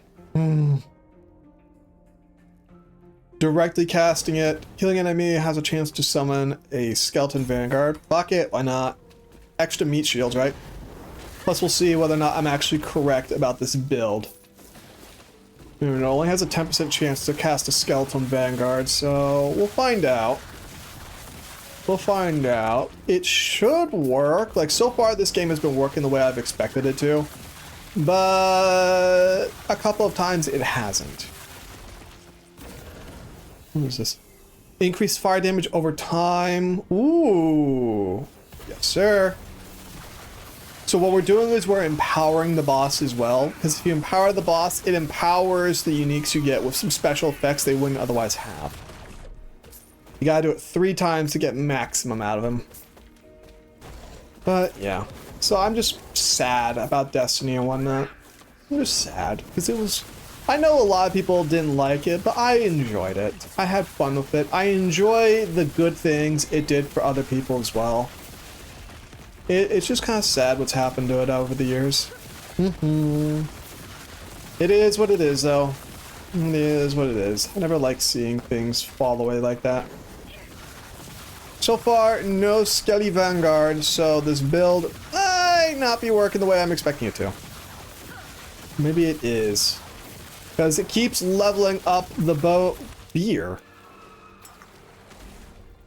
Beer? Why did beer drop? Why is there beer? Huh? Okay. Kill enemy with Bones Curse has... It might have to directly summon it. It might do it. Bone Curse affects a larger area. We'll do that. So, since it's leveling it up so quickly, that means it is killing, it is dealing damage, it is gaining experience. So the build is sort of working. Just that may be a dump stat. We might not be able to get the Skelly Vanguard out of it. Which, okay, that's fine. It's not fine, but what other, you know, choice do we have here? Siege. Siege. But, you know. So I miss what Destiny used to be. Don't get me wrong, it had its issues. I've bitched about those issues before. Like how if you wanted to get certain unique weapons or armor and stuff, you had to do certain certain requirements even if you didn't like the content. Like if you wanted the upgrade to a certain bow, you had to kill, I think, 100 players in PvP with that bow, which as somebody who has the completionist achievement for killing XYZ players using bows, that is not easy. Especially if you're a PvE only player. Didn't like that. Didn't like that at all. So, yeah. Yep. Sanctum of the Architect. Ooh. It is what it is. And it will be what it'll be. Still had some good times though. Like I remember when they brought back a specific raid that was really popular in Destiny 1, like super popular. I remember one of the puzzles was you had, while controlling all the mobs on the map, while controlling all the ads on the map, the team had to hit 6 buttons in a simple order. You had to do that like 3 times or something. I remember I got put on button duty for one of the duties and also ad clear for the center of the map. But because I was such a baller, I basically locked down all 3 mob spawn points single-handedly while still maintaining the button. So what we ended up doing is they took me off button duty and made me in charge of just mobs. Oh, hello. Again and again you persist. Don't you realize I'm keeping you away from Lagan for a reason? I'm the only one who knows how to handle his rages, thus I must be the arbiter of what information reaches him. I've considered what you told me back at the tower and I've reached a decision. Lagan must not know of Hurot's death. The risk of his reaction bringing danger to my people is too significant. I will ask you one final time. Nope. I take no pleasure in this. Your death will be quick. No, it won't, because I'm not dying. But, yeah. They put me on ad clear duty for the entire map because I was able to lock it down that effectively. We didn't end up winning because the guys in charge of the buttons were really trash at it. Like, we were pretty sure after a while one of the dudes we were playing with was trolling us because it's very clear when a button is being pressed. I'm not talking or communicating with anyone because, you know, my whole thing right now is ad clear, just fuck up all the enemies. And this dude would just hit the button at random times. They would literally call his name out specifically when he was supposed to hit the button, and he would still not hit the button when he was supposed to. So we were pretty sure he was trolling. But I was really proud of that, you know, single-handedly ad clearing an entire raid map in Destiny, which did not let you have much build variety at all, mind you. That's impressive. That was impressive. I was still really kind of like, yeah, about that. It was good times. It was good times. So yeah, I do miss the game a bit. It had its charm. It had its days. You know, it had its days and it had its days. Where are you at? Where are you at? Hello! I kind of want to get arms like this. Like, why don't video games ever let you have the Doc Ock arms, man? They're so sick. I want to have them at least once in a video game, you know? I know you can get them in, like, Factorio, but that's like an endgame thing. Give me it, like, mid-game so I can enjoy it. Ow. There we go. Shinies. Give me a second. 1 minute. There we go. Unpredictable. Health pot, turquoise amulet, philosopher's gauntlets, health core of the board, blah blah blah. 15% increased movement speed.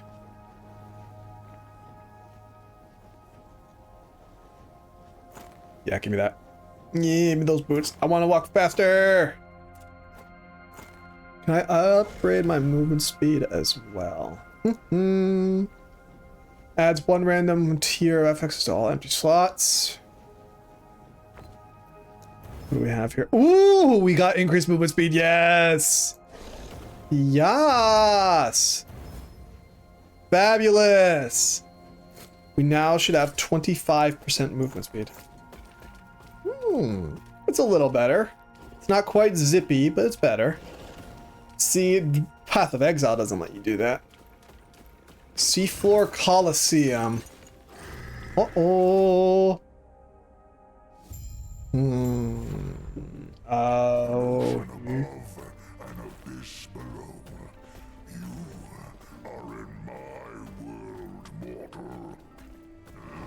Oh, he's grumpy. Hi, bud. Hi. Where's your face so I can punch it? There we go. Fabulous. He seems grumpy. Can only be damaged by attacking the tentacles. I'm glad they brought that up because I was going to keep trying to attack his face. This is actually another thing that I really like about these bosses.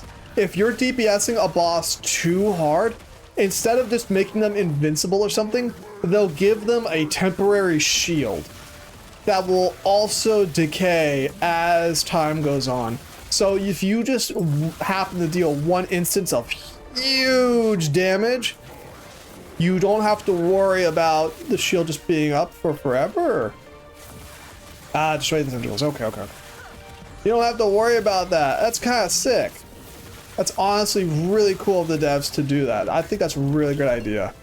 That should be something they try for Warframe. Just make it so when you one tap a boss and there's still another phase to go, instead of just making them invincible, give them a temp shield. Ow. Come on. There we go. You are struggling a little bit. Give me that health pot. Health pot. Thank you.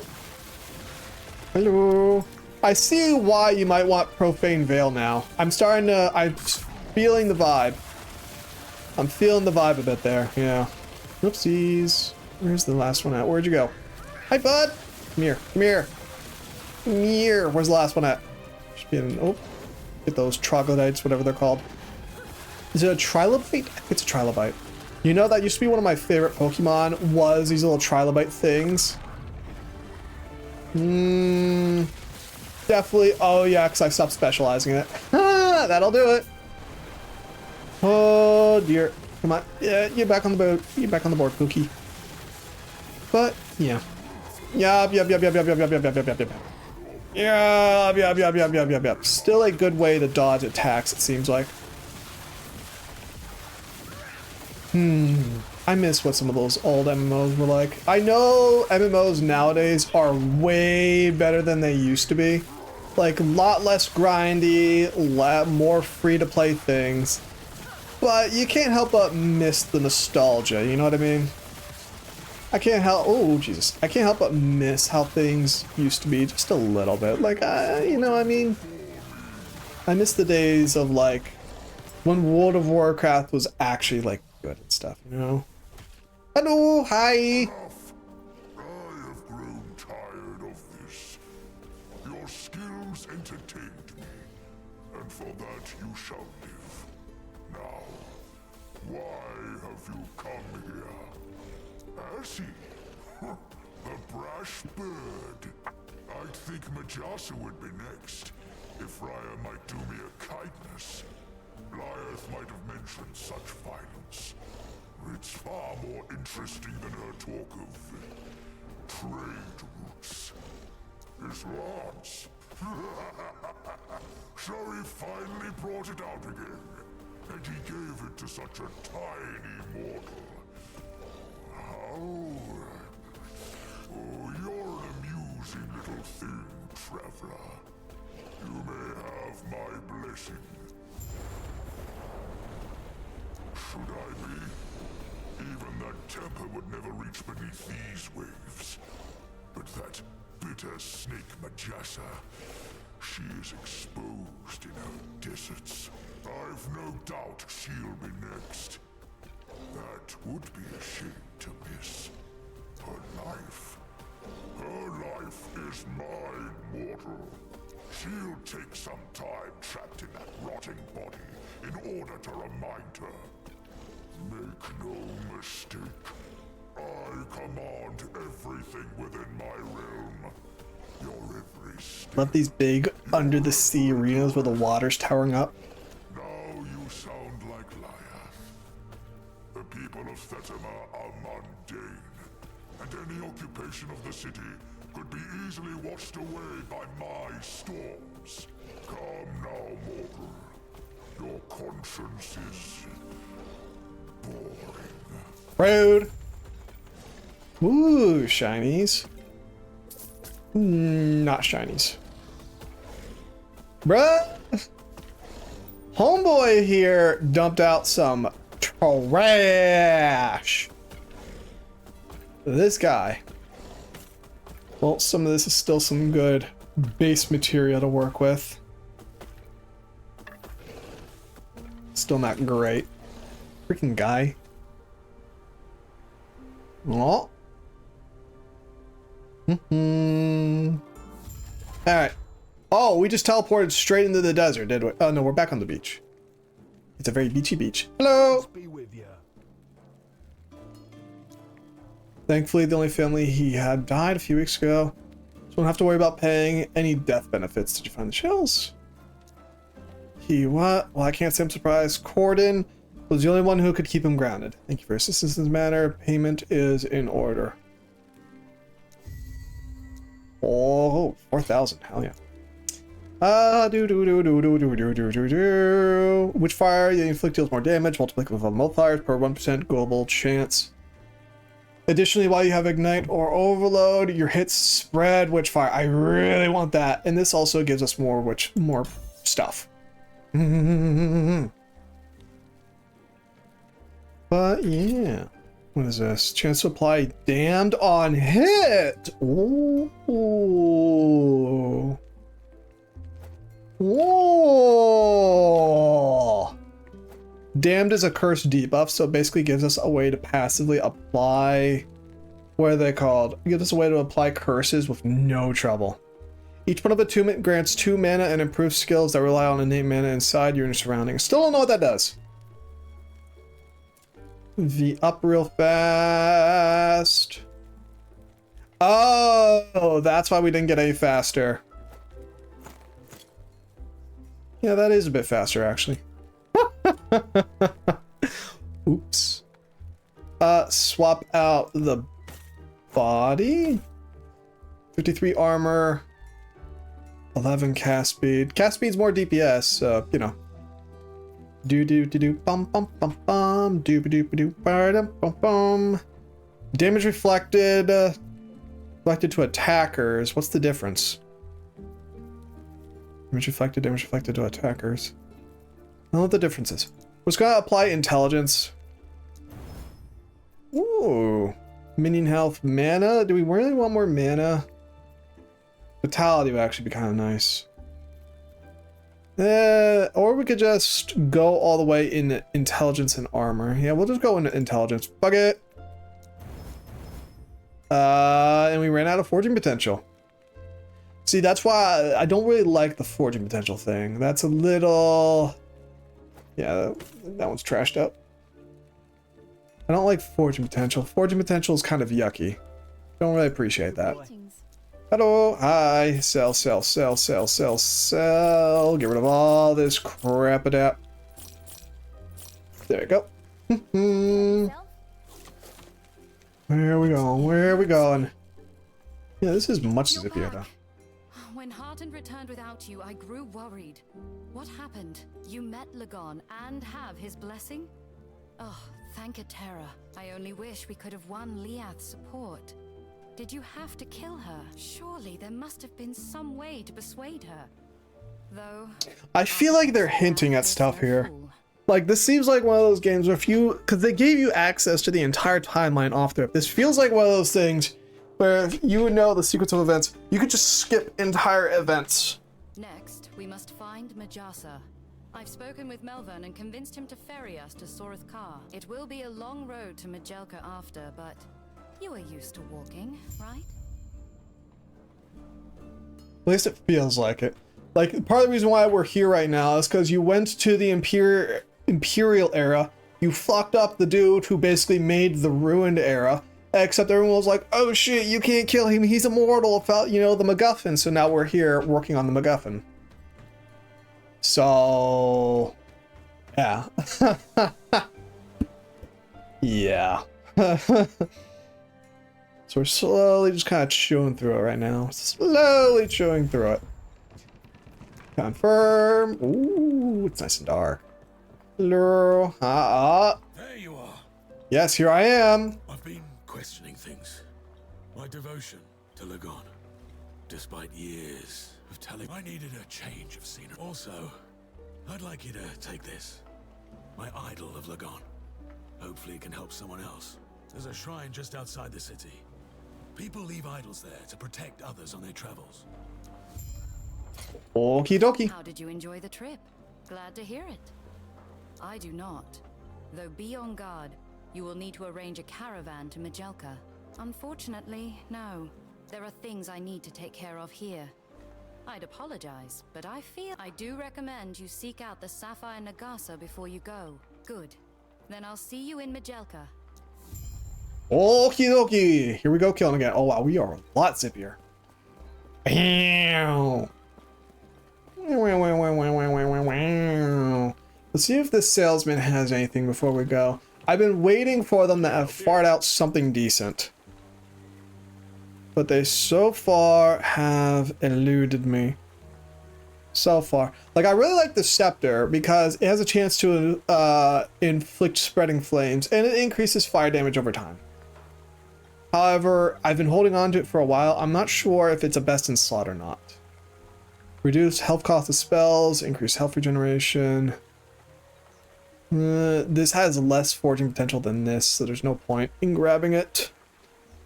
So, yeah. How about this? Mana, increased mana regen, polearm. 64% increased spell damage would be nice. That'd actually be very nice. The problem is, this is two-handed, so we would lose the offhand catalyst, which I don't want to do if I can help it. And this is a freeze-based catalyst, so we're not going to want it. Like, nothing good yet. Give me these while we're at it. These will allow us to deconstruct items into building materials. So, kind of nice. Oh, hello! I've never seen you around here, yet I have heard of you. Good things, I hope. That wherever you go, trouble and bodies soon follow. Would you care to dispute that? Yes, I would. I'm a lot more immediate than that. I like next day shipping on my bodies. Appreciate your honesty.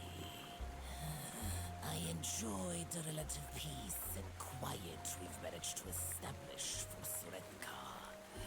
The Ospreys have generally left us alone, and knowing your reputation with them, I can't imagine that it'll be the case. So the Ospreys, by the way, are bird people. We're about to make some chicken dinner. Nor am I a fan of theirs. If you head out to the crossroads, Oogly doogly! So we're basically just going to make a big old turkey dinner out of a bunch of sentient bird people. So I hope you're not vegan, and I will.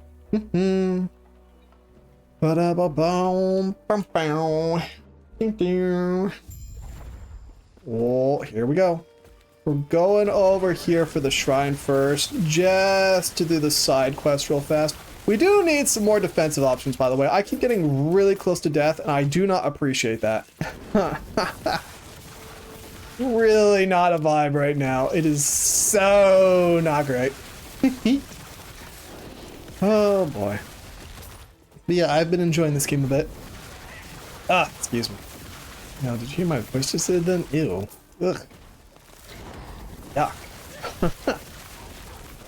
Yeah. This game has been...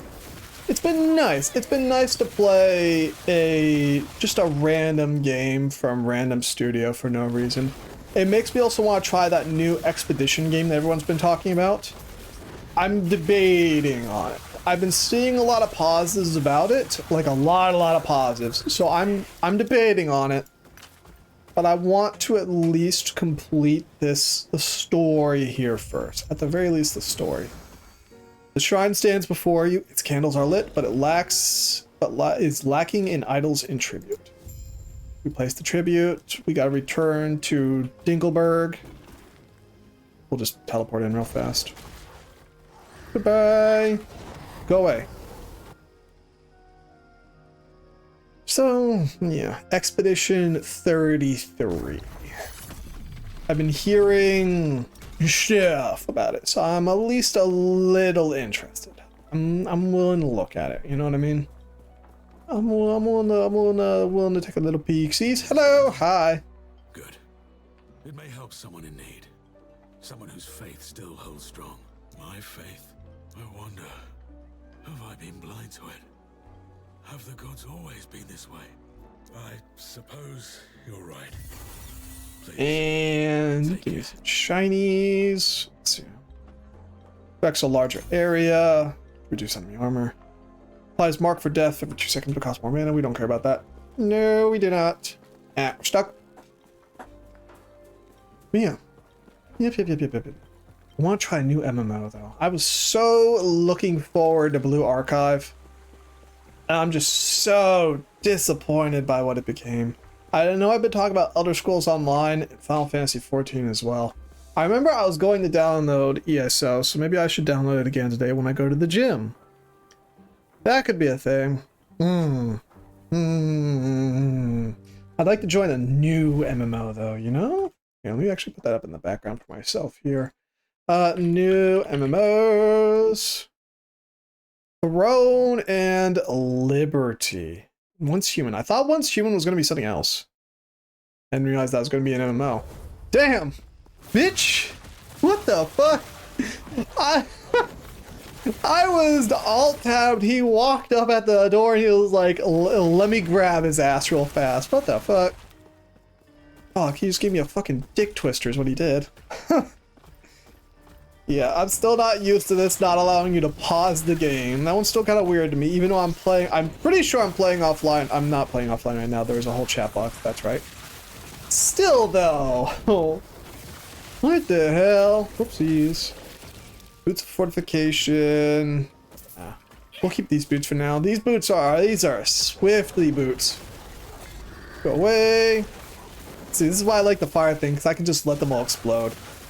I love explode on death stuff. Favorite. I just wish I had a better way to auto cast the Infernal Shade. If I could chain that, I'd be so happy. Give me shinies. Ooh. Oh, you're not what I thought you'd be. Bruh. Increase cooldown recovery for evade. No. Spell void damage. Void rift on kill. That's a maybe. So I can at least, I think I can deconstruct it into something. I'm wondering how to put those kind of secondary aspects onto equipment. That's what I really want to do. That'd be nice. So I know there's a way to do it, because part of what got me into this game was a video on crafting that I got recommended by YouTube. So I was like, hey, you know what, maybe I'll give this a try. Look at that. Thank you.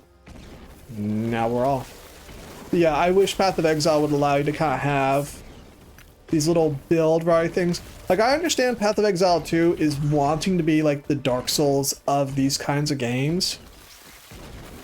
It's not fun what they're doing though. Like, I enjoy the game up to an extent. Like, I would not mind a little bit more difficulty, but the lack of build variety in Path of Exile 2 is really twisting my balls. You know what I mean? And I know people bring up the massive skill tree and how much customization and blah blah blah you can do. The problem I have with that is the skill tree in Path of Exile and Path of Exile 2 is frankly too large.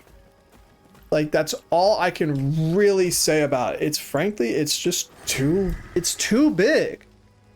You can't do anything interesting with it until you're like end game. And by that point, there's only a couple of builds you're going to do anyways. Like, it's so large, it's frankly intimidating for new players, and it's so unfathomably difficult to maneuver your way through that it's largely pointless. Like, it's mostly bloat.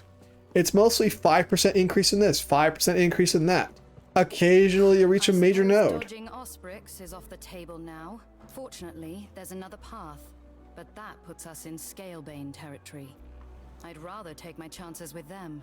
The Osprix are taking more territory as we speak. There's a dried river that heads straight to Majelka. That should get you close to the city. Unfortunately, you'll go alone. There are a few things I need to take care of here. Okie dokie, off we go! Like I was saying, the skill tree is just too large, and all it is like 5% this, 10% that, plus 5 intelligence here, plus XYZ there. It's just too big! Oh my goodness. Can you please hear you out? I appreciate it. A few days ago, my partner headed off into the dunes to try and chart a new path for our trade route. You guys can come back. Blah, blah, blah, blah. Yes, yes, yes. If I find him, I find him. Off we pop. It's just too big. And that's always, it's just too big. It's so huge. Like, why is it that big? I appreciate they want customization and stuff, but because you start on different sectors of the tree, you're not even making full use of the entire tree. Like, that's kind of my issue. I would agree the big skill tree, that huge skill tree, is really nice if and only if they started every class from the same exact location. Because then the only reason classes matter then is because they give you the different ascendancy class. But because they give you different starting characters and they each start at different parts of the tree, you run into the issue where you don't make maximal usage. Like, what if I want to play with the Lich, right? If I want to play with the Lich character, I will start on the Lich portion of the tree, wherever the Witch starts. And what if I want to do a Pyromancy Lich build? Well, unfortunately, you need more strength stats to make use of Pyromancy in Path of Exile, for the most part. For the most part. And yeah, you can do this, you can do that, you can do a little of A, you can do a little of B. But it takes a lot of work to get to those sides of the tree. And even then, they added anointing to the game so that you can make use of those distant parts of the tree without having to spec directly into them. Oh, he's dead. Slay the Scarab Broodkeeper. Oh, there he is. I was about to say, where is he at? They added a way to make use of distant points of the tree. The problem, though, is they only let you make use of lesser parts of the tree, not major ones. So, for instance, Chaos Inoculation, right? What if I wanted to do a really stupid build with, like, the Warrior or something with Chaos Inoculation? If you don't know, Chaos Inoculation makes you completely and utterly immune to any and all Chaos damage, point blank period. However, it sets your HP to 1. So it's a very strange node that doesn't see a lot of use, just because setting your HP to 1, kind of rough, not gonna lie, but it does see some amount of use, because when I say any and all chaos damage, I do mean any and all. So that is no chaos damage from bosses, that's no chaos damage from boss effects, that's no poison damage, which is the only damage type that goes through shields. So you become immune to the most dangerous damage over time effect, and you can just straight up ignore certain movesets of bosses because you're just immune to the damage type. So there's a lot of benefit there. What if I wanted to do that as the warrior? I need to traverse the entirety of the tree just to reach that one specific point on the map. And that's what twists my balls. I like the extra mana though. Empower one more time, baby! And then we just have to kill him, and everything will be fine. So that's kind of my problem. Is there's no real way to make use of that stuff. And the game is still fun. You can still do funny shenanigans and whatnot with the game. That's kind of the whole point. Like Liquor Strike in the original Path of Exile, dude, that shit was awesome. But it just feels like they don't want you to have fun. You know what I mean? We'll keep going with this. Then marked for death. Bone Curse deals multiple damage, but not only affects a single target. Signet of Agony. We'll worry about that later. Upheaval. Ah! Very nice. Very nice. Very slappy. So it's just those frustrating. It's just like those kind of weird, frustrating pinch points. You know? And I wouldn't even be that mad about the skill tree if they didn't make it so difficult to get your hands on certain pieces of equipment, like uniques, right? Unique items are, in this type of game, basically the backbone behind a lot of build customization. That's where you get all your funny junk with your builds, right? They're really difficult to get your hands on in Destiny 2, in Path of Exile 2. It's a pain in the ass. Because in order to get to the areas of the game that have good spawn rates, you gotta get to basically the end of the game. And when I mean end of the game, I don't mean mapping, I mean the end of mapping. And even mapping in the base layers is pretty difficult. Remember, they want to be the Dark Souls of ARPGs, right? Well, the problem is you have to farm, and you have to farm a lot.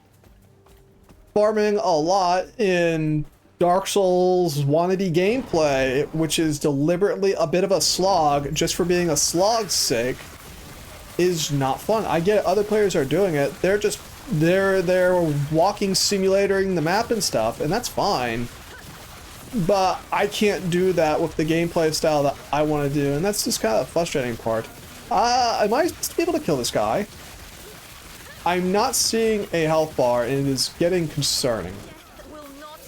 Oh, there he goes. Jesus. I don't know if that was a whole ass boss or what. I couldn't even get a thing to appear. Give me these health pots. Health pot, health pot, health pots. Thank you.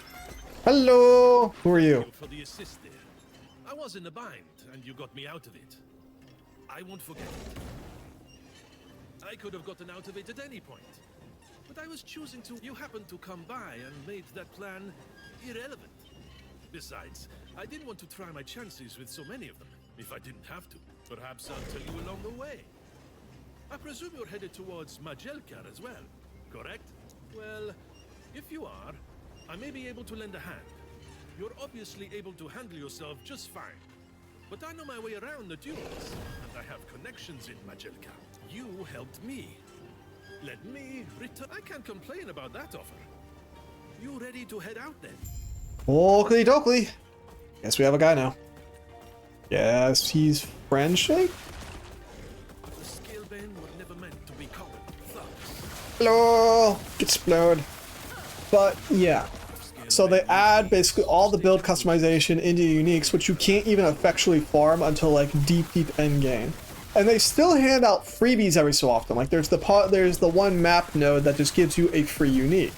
Pretty nice until you don't get any that you can use. And then there's also the issue of drops, and there's this, and there's that. And I tell from the community, the devs are trying to push people into trading, right? Which, okay, fine. That's fine, right? The devs want people to trade more. They want to be active in the community. Okay, cool. Why not? Like Warframe or, I don't know, Final Fantasy. Problem 2, part dos. Let me check something real fast, by the way. Okay, so the sound does work.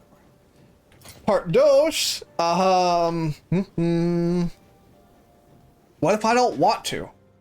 What if their little system of using an external website kind of fucking blows? What am I supposed to do then? Increased damage, ward gained on potion use, necrotic resistance, your potions grant, that's trash.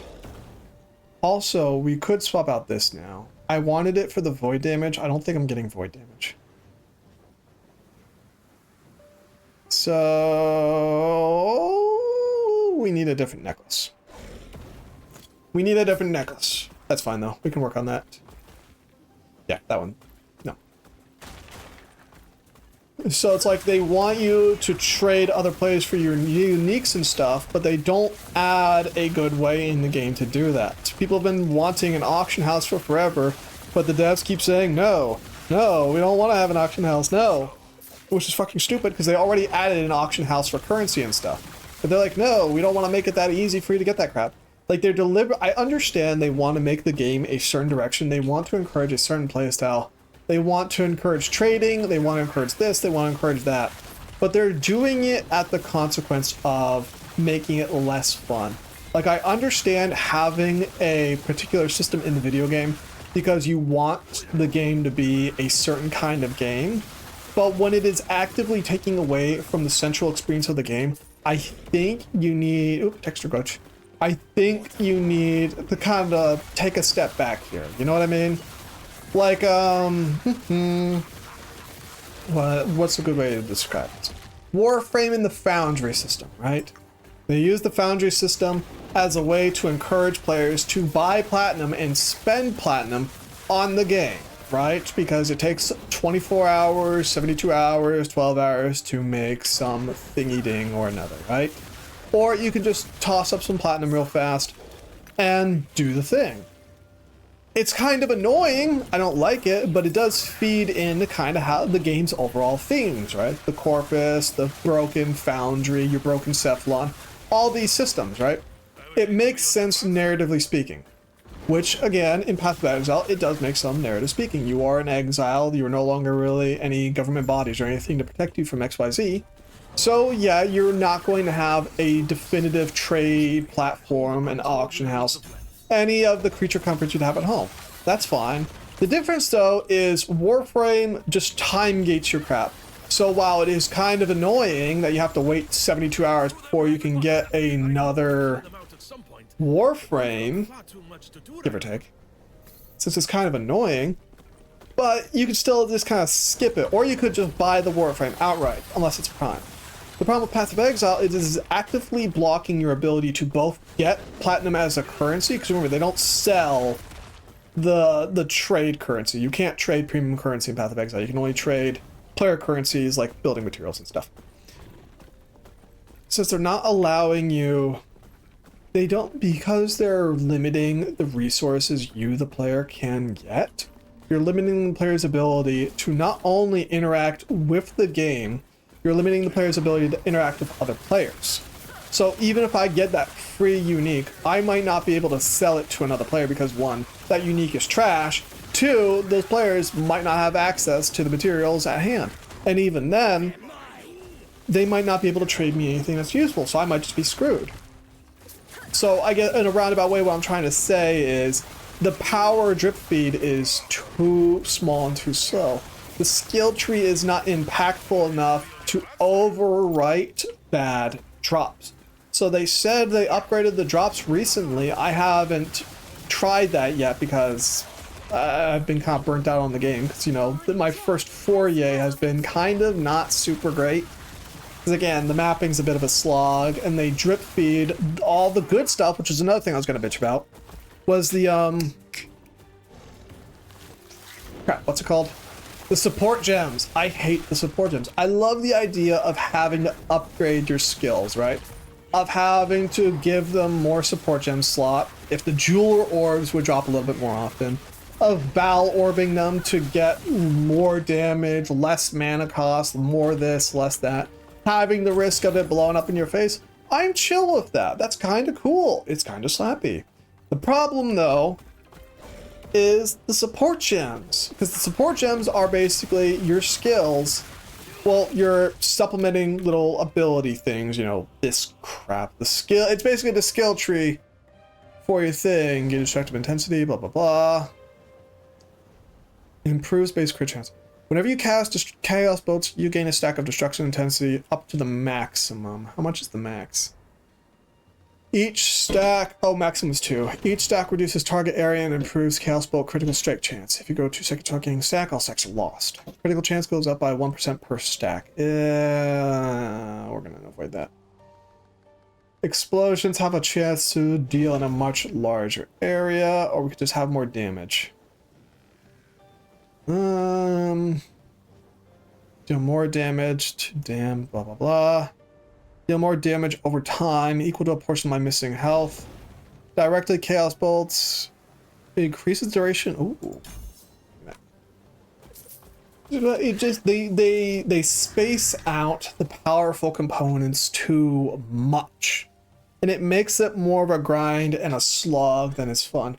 I get time gating and experience gating certain things so that you can't just snap your fingers and be the most powerful thing under the sun. It's too spread out. It's too far. And it just makes it not enjoyable. It's not an enjoyable experience. Whereas this, you just pop up and they start handing you stuff. Like you start off the initial skill tree, you can get more damage, you can get more resistance, more intelligence, more damage, this and that and that and this. And then eventually you get access to these and you start doing all skill point stuff. You have access to the tree from the rip. This is one thing I like. Depending on which ones you put which node you put these into, they'll just give you free skill points. So 0, this could be like 5, 10, 15, 20, just, you know, just for putting it there. So that way you don't have to spend the entire game re-leveling each one up. I like that. And they're not just, you know, increase poison chance by 80%. You also have base necrotic damage converted to physical. Consequently, this damage scales with physical damage, not necrotic, but Harvest now gains bleed chance per point of intelligence, which is added to the necrotic damage, now is physical. That's pretty okay. You can start doing stuff like that pretty soon off. Obviously, we are dropping a lot of uniques. I already have a bunch of them. I got a storage chest full of them right now. Am I using many of them? No, not really. They haven't been super useful, but it's better than the alternative, which is just not getting good drops. And then there's also the build, the actual, you know, gear construction. Path of Exile is just RNG, RNG, RNG, RNG, RNG, RNG, RNG. Whereas here, I have some ability to play off. I can individually upgrade the armor, I can upgrade the vitality, this and that and this. Whereas in Path of Exile, it's just like, okay, you can put a fire aspect on it, whether or not it'll be fire resistance, fire this, fire that, fire this, fire that. That's just RNG, bud. Black Market Trader. Exchange 3 dungeon keys for a portal charm. You can trade any combination of 3 dungeon keys for a portal charm. This portal charm can be used when... Yeah, I don't know what a portal charm does. That's it. Hang on. Last Epoch Portal Charm. Place portal charm, put there, blah blah blah. Shortcut to a boss fight. Okay. We're not going to do that right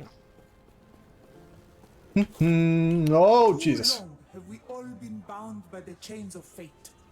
I will shatter them, along with who would seek to bind me. Freedom will be our future. My future. At any cost.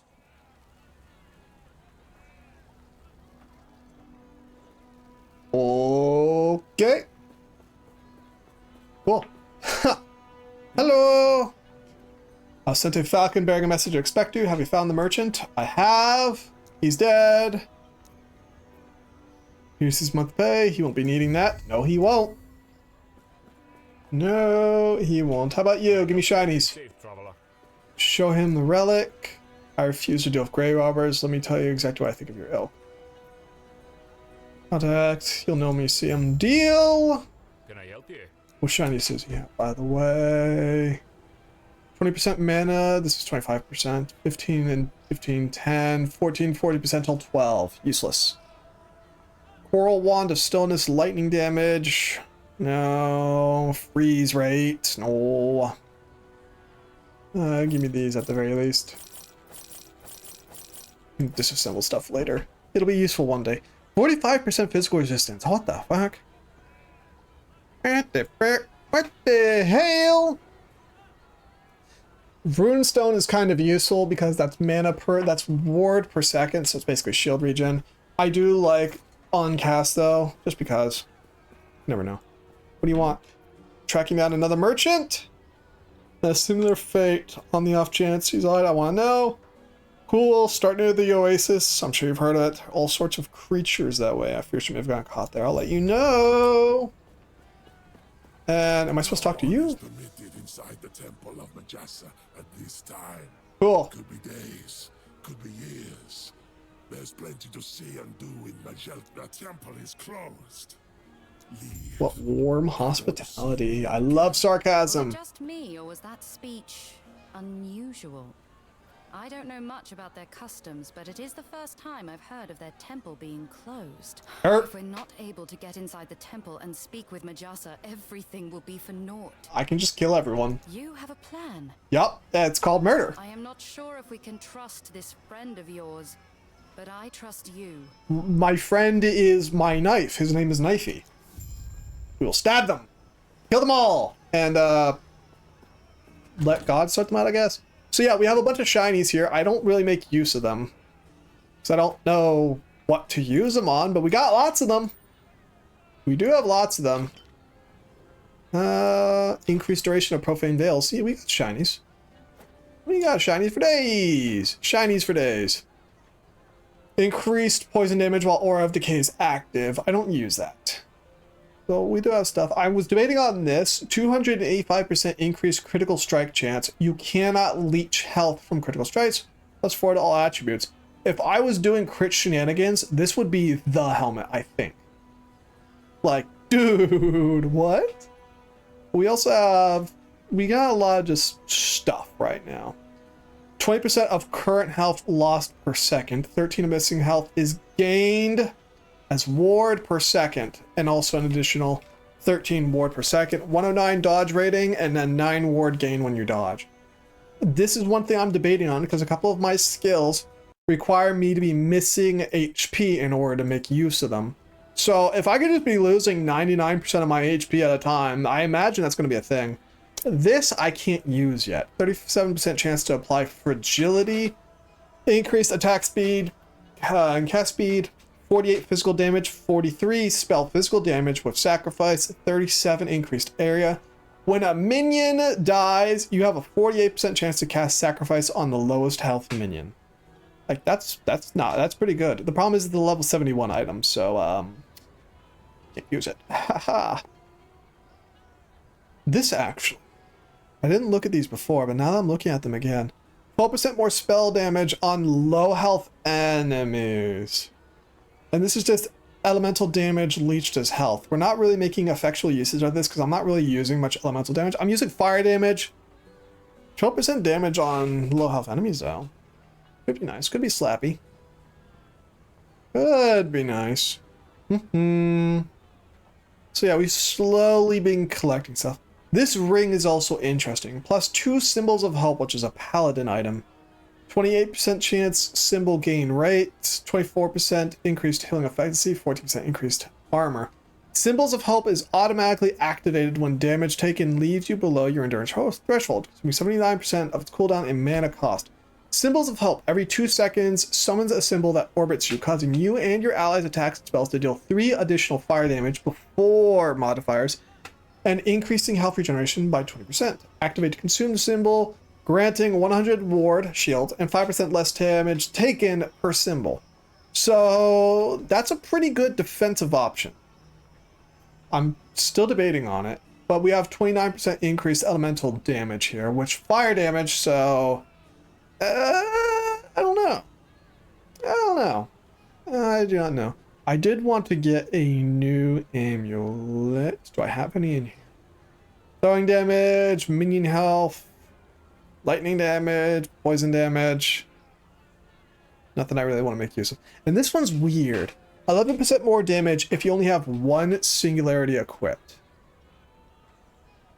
And you cannot do critical strikes. So I don't like the no crit thing. The no crit thing is not great. But 11% more damage if you only have 1 singularity equipped. I could have sworn that said something else, but I'll still take it. So we're slowly just kind of working on stuff right now. Slowly but surely. Hello. I heard your conversation with the cute brunette over there. I might have a mutually beneficial arrangement. Given how you have no real connections here, I do believe I'm your only option.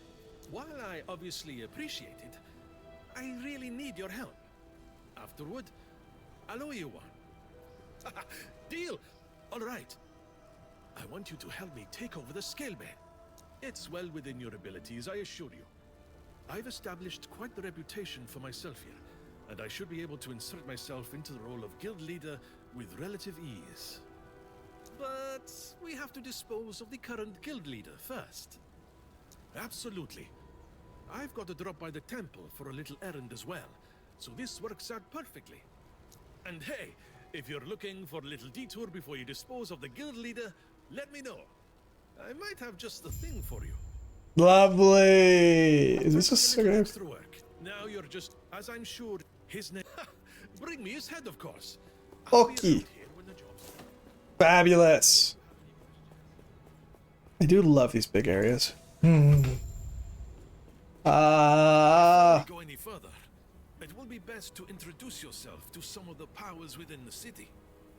Taking over the Scalebane is only one step. We'll need allies. First, there's the Merchant Guild. You were in Thetima before, and you likely ran into some of them. Melvin, ring a bell? They've got a foothold in the bazaar, and grow more influential by the day. Then there is the Circle of Fortune. Scholars and mages who have the ear of every noble in the city. Being able to grease the wheels of fortune makes you popular. They hardly leave their observatory, but introductions are... Wish you would see desert map like this outside of this kind of game. Like, ARPGs are the only times I ever see, you know, these kind of sandy oasis areas. It's so annoying. You will find both the bazaar and Thank you. observatory. Oh, are ready to accept your allegiance. Is the same as shunning another. Um, You won't be accepted into the other until you break those ties. item factions provide you different ways to obtain items and get the option to align with one of them for the first time during Chapter 9 of the campaign. These two item factions let you choose to either enable trading with other players or to improve your ability to find more and better items. While you can only be aligned with one item faction at a time, it is not a permanent decision. You can choose to switch your alignment. More information, blah blah blah. Aligning with the Merchants Guild enables trading with other players through the bazaar and directly between players and towns. And aligning with the Circle of Fortune enhances item drops and allows you to seek powerful prophecies from the observatory to make stuff better. There are restrictions to equipping items depending on which tracks and services were used to obtain them. For example, many items found while aligned with Circle of Fortune will require the player to be aligned with the Circle of Fortune to equip them. Similarly, when an item is traded within the Merchants Guild, no player aligned with the Circle of Fortune will be able to equip it. While aligned with either faction in slaying enemies or completing quests, you gain a resource called Favor. You can then expend Favor to use the faction services and gain Reputation, which is your experience of a faction. As your reputation grows, you will gain ranks within the faction, which unlocks better benefits and rewards within the faction. Reputation is also gained from experience. Total experience gain is equal between factions. If all favor is spent and roughly half of the reputation comes from spending favor, while the other comes from blah, blah, blah, blah. Faction progress is shared stash-wide, which means any character that has access to stash with that character has any faction progress. We'll also share that progress once the season ends. All item factions are moved to the legacy environment. You aligned with an item faction. Okay. So basically trading or better drops. It feels like the bazaar, so generally speaking, the bazaar is going to be better in the long run because even though the observatory will increase your item drops, you have access to the entire bazaar's player drop pool that they sell. We're gonna go with the magic people either way because I don't want to touch the bazaar if I don't have to. Yep, that way I don't have to fuck with other players. It's probably going to hurt us in the long run, but the bazaar allows us to buy curated items a lot easier, whereas this is just going to fill our pool up with more trash. It'll be fine. What brings you to the observatory? Care to change your fortune with a prophecy from the stars? Don't tell me. I can see it now. Zarek asked you to meet with the Circle of Fortune, didn't he? I would love to say that it was foretold in the stars. The truth is that I saw you speaking with him. My name is Galila, and it's my honor to offer any and all who have an interest in celestial divination to join us. The Circle of Fortune. Very, open-ended question. I will have to restrain myself from telling you about the various fields of research we've pioneered, and keep to the more practical applications. If you assist in our research, your reputation among us will grow.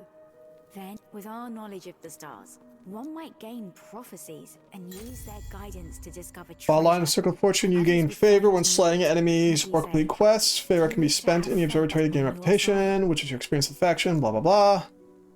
Blah, blah, blah. We already read that. Yay. This is your...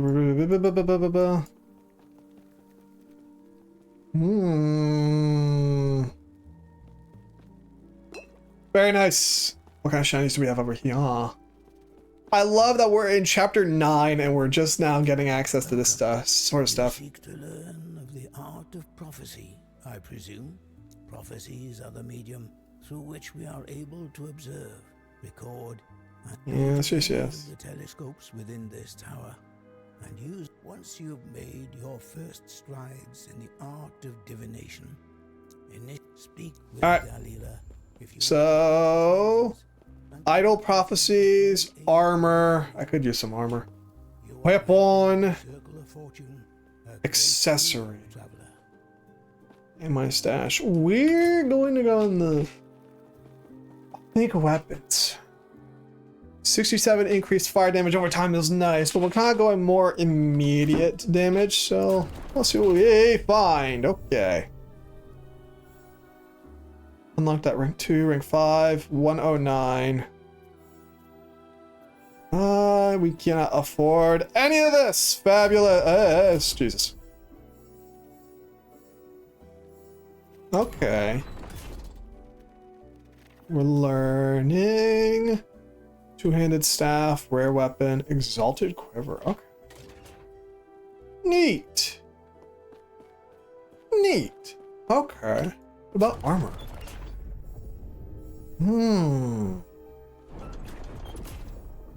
So you can just kind of choose. Okay. Death of boss, condition monolith. Very interesting. Wait, that one showed rings. Are rings armor? Then what's accessories? Exalted ring. I guess rings count as both? 10 rare rings. What the fuck? Very interesting. Okay. Okay, we're learning a bit. Let's go to the slums now. Where are the slums at? Slums are down here. Is that slums are down here? Slums are down here. Slums. Gotta go over here, it looks like. Yeah. Yep. It is what it is. I imagine Path of Exile is going to get better and a lot less of a pain in the ass in time. Why can I enter here now? Just like that. I imagine it's going to be a lot less pain in the ass as the early access develops, because it is still early access, right? It is still pretty new. They haven't even added all the weapons to the game yet. So in time, I'm hopeful they'll balance so that it is less of a dreadful slog.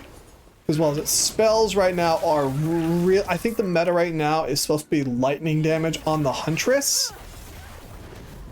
And like, I just want everything to be somewhat viable. And everything is somewhat viable, but some things are more viable than others. And that's what twists my balls a little bit. You know what I'm saying? So once they resolve that, I'll feel a lot happier. Oh, there he goes. Gloves. Where'd that ring go? Or was it the gloves that I was after? Increase fire damage over time. Bleach. Oh, yeah. That's right. I wanted those gloves. And I want you. Got him. Yeah. Come here, lizard. I like that these lizards can't get away too quickly. That's also very nice. Very nice. Rune discovery. Oh, why am I being attacked? Go away. Be gone. Thank you. Amulet of frailty, spell lightning damage, 20% chance to do blah blah blah. Don't care, don't care. No. Now. Continue forwards. Onwards and upwards. Let me double check real fast. 1% bleed chance is converted to ignite. So we could spec into some ignite shenanigans in particular and potentially over ignite our enemies like in Warframe. No, actually maybe not in Warframe. I'm not sure. I'd have to check how the math works in this game. But we don't need bleed. Not really, at least. So I'll do some experimenting later. Sprig and Branch of Freezing. Don't care. Oh, that gives us mana spent as ward as well. Oh, give me that. See if I can do something with that later. Actually, I probably could, actually. Hang on. So another thing I really like is you can convert items into exotics. Whoopsies. Go away, please. Thank you. Let's see now. +2 lightning spells, 5 tendrils with static orb, 113 increased shock duration. When you use evade, you cast static orb for 90% of its mana cost. When you use evade, you transfer all stacks of shock on you to nearby enemies. Okay, so cast an orb in a target direction that deals lightning damage and pulls enemies that it hits towards it as it travels at the target location and explodes, dealing lightning damage to all surrounding enemies surrounding it, and also striking up to 5 enemies further out. So the further it travels, the higher the damage and area effective explosion. Okay, so not a great one for us, but for a lightning sorcerer, bad, especially because it sounds like it actually draws in enemies. I might do something with that. You see what I mean? This is what I'm talking about. I did not have to wait until the end of the game to get a tier 3 support gem just for one special effect. And also, I literally just built, ow, oh, I just hurt my foot, ow, ow, ow. I literally just built that from nothing. Not like the Orb of Chance that has a 5%, 10% chance of working at all. Like, bruh. I get they want to make the game difficult and stuff, but they can chill out a little bit. I don't think Path of Exile is going to be too fuckered up if players are able to have better items earlier on. Like, if they wanted to make end game equipment super ball-bustingly difficult, but they made it a bit easier to get powerful early on, like, they need to move the slider. That's all they need to do. They move the slider too far to the right, so it takes too long to become stupid powerful. They just need to move it to the left just a little bit so you can become very powerful early on, but then you also make it ball-crushingly difficult to become uber powerful in the end game.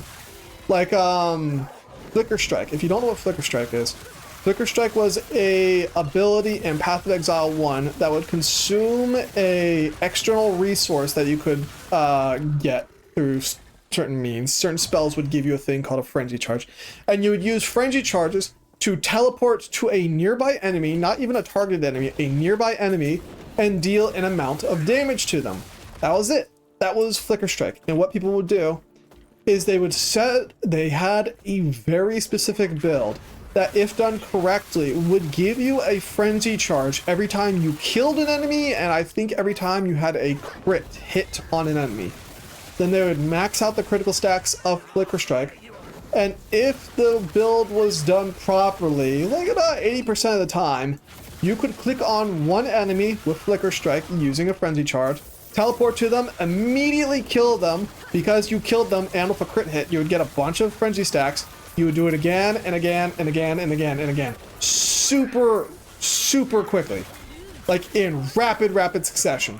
And it would effectively allow you to one-shot maps. Just, you go like right through. And it was so cool. The devs hated it. And don't get me wrong, it wasn't even that great. It was really good for mapping. Like, I'm not even kidding. Just right through the map. Just gone. Just literally teleport, kill, all the enemies in instants. It was awesome. Look up the Flicker Strike build if you get the chance. It's so cool. But it really wasn't that good long term because it didn't do good with bosses. Because you need, obviously, a way to generate more Flicker Strikes, more Frenzy Charges for your Flicker Strike. And bosses don't really make it that easy to get a hold of Frenzy Charges. And yeah, you could get a charge on crit, but still your time to kill and your DPS just falls through the floor. So it wasn't even that powerful, but the devs are very specifically trying to avoid that sort of situation again, because holy balls, can you blaze through a map using Flicker Strike? It's just frustrating to me, it's aggravating, because they're so scared of another situation like that happening again. They're just making the game kind of unfun. Like I was talking about it a few weeks ago that I was working on a build right now, a Thorns damage build, because they buffed Thorns damage so that it was actually possible to kill a boss using just Thorns damage, like not attacking the boss, not defending, not anything, just walking up to the boss and face tanking the hell out of it. You can potentially kill most of the bosses in Path of Exile, including a couple of the super endgame bosses. I'm trying to build a build like that. Problem is, I'm not getting any drops of Thorns on it, and not only am I not getting any damage of Thorns on it, all of the Thorns parts of the tree are like deep into the map. Into the skill tree. So I can't even monkey around and experiment with the build during the campaign. Which is also really annoying. It's another issue. We're kind of blazing through these maps really quickly, right? It's because the maps are relatively decent sized. Enemies are, you know, nicely congregated, not too dense, but not dense, you know what I mean? But they're also not very long. Path of Exile, the maps are freaking huge. They are gigantic. I'm talking just massive sprawling maps. And it wouldn't be that bad if the concentration of enemies... 100,000 gold. I'm not dealing with that. No. He wants me to bribe him for 100k gold. Get the actual frick up out of here. No shot. Could I afford it? Probably. But I can also afford that. Could I have afforded it? Yes, I could have. Oh well, homeboy did for nothing. Excuse me. But the maps in Path of Exile are so freaking huge, and there is ways to traverse them faster if you get the drops. If you're not getting the drops, guess what, motherfucker? You're walking very slowly. It's super annoying. I'm just like, this feels a lot nicer. I imagine things will change as time goes on in Path of Exile, but for now, I'm waiting for the next update. Like, I see why people really aren't happy about the Dawn of the Hunt, which is the current season they're on. I see why people aren't happy about it. They nerfed a lot of really good builds. They buffed a couple others into relevancy, but they didn't buff enough. Like, they're also, the other thing is they're trying to force players into a certain kind of playstyle, right? The playstyle they're very clearly trying to force players into are combo builds, where you cast you cast A and then you cast B to do buttloads of damage, right? That's obviously what they're trying to do.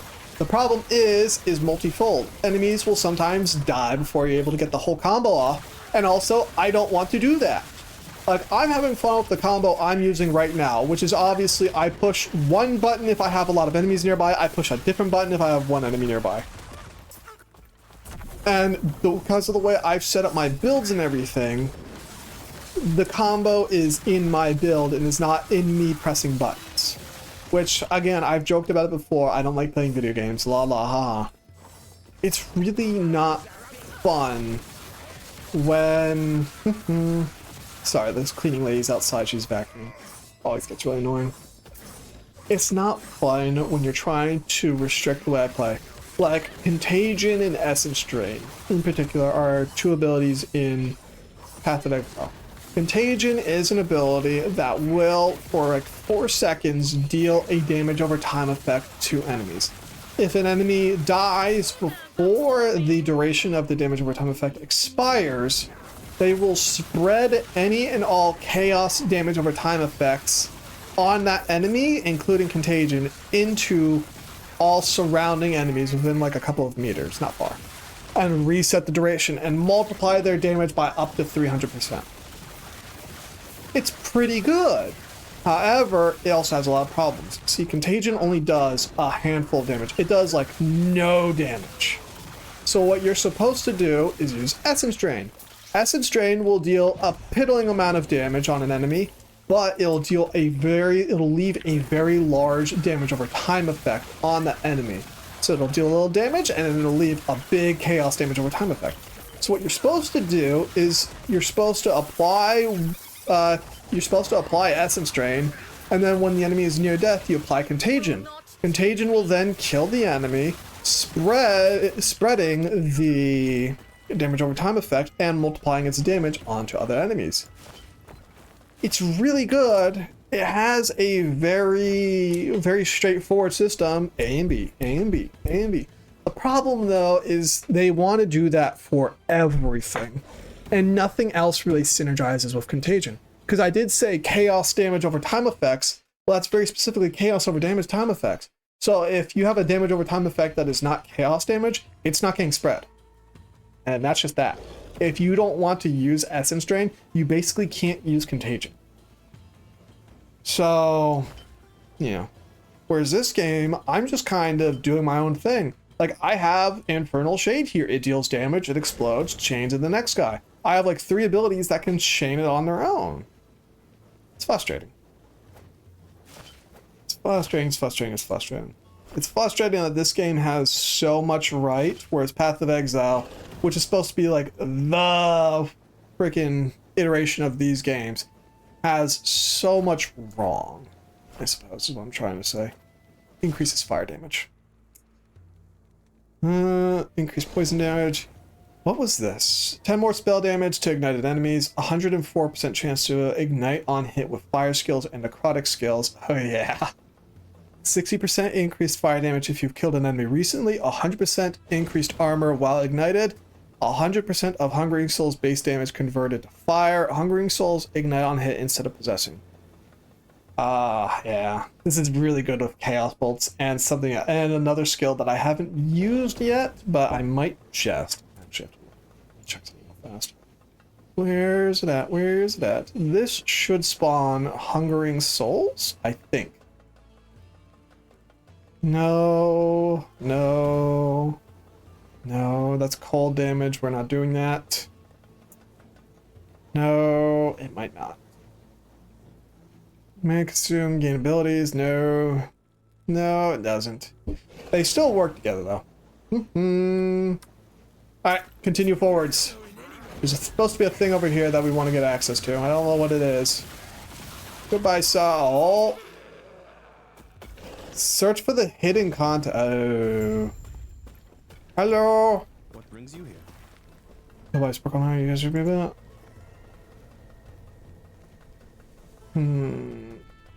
Yeah, whatever. It looks like we found the guy.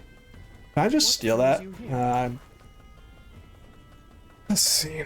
Oh, offhand catalyst, 51 ward per second, 46 ward retention.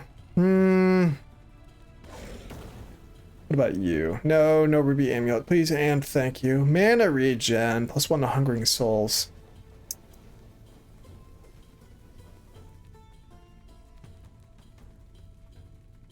Nothing very good. We could grab a freaking branch again. Nah. Nah. No, no, no, no, no, no, no, no, no. Find Skillbane Commander, search for the merchant. Signs of merchants. I'm just gonna follow the waypoints on the map, and if we get where we're trying to go, we get where we're trying to go. If we don't, we don't. It'll probably be fine. At least I hope it'll be fine. See, look at that. Don't you love how that chains off the small enemies? Don't even gotta waste time casting Chaos Bolts. They just all chain to death. It's like the best. It's the best thing. I love that so much. Actually, where on the map do we need to go? Okay, so we need to stay in here someplace. Oh, because we're looking for the hideout. That's right. Fair enough, fair enough. It's gonna be around here someplace. But, yeah. I like Path of Exile. Don't get it twisted. I like Path of Exile. Just where Path of Exile 2 is currently sitting is not fabulous. And I think part of the issue is because they tried to pivot away from Path of Exile 1. So I think they tried to pivot it too quickly, so they ended up leaving Path of Exile 1 sooner than they were ready for. This is a boss fight. Oh, Jesus. Stop that. Sir! Sir! I think this might be the guild leader. Might be. I think also his scarf is glitched out. Oh no! Sir, are you okay? Are you okay, sir? I think your scarf's a little... Oh, guild leader shadow. I can't lock onto his health bar, so I don't know what's happening.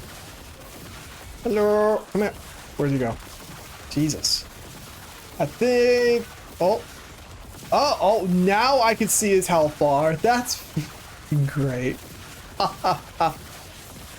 Oh no. This is why I also need HP regeneration too. So we don't run into this current situation we're in right now, or we have some trouble. Okay, there we go. Copper chalice. Get back here.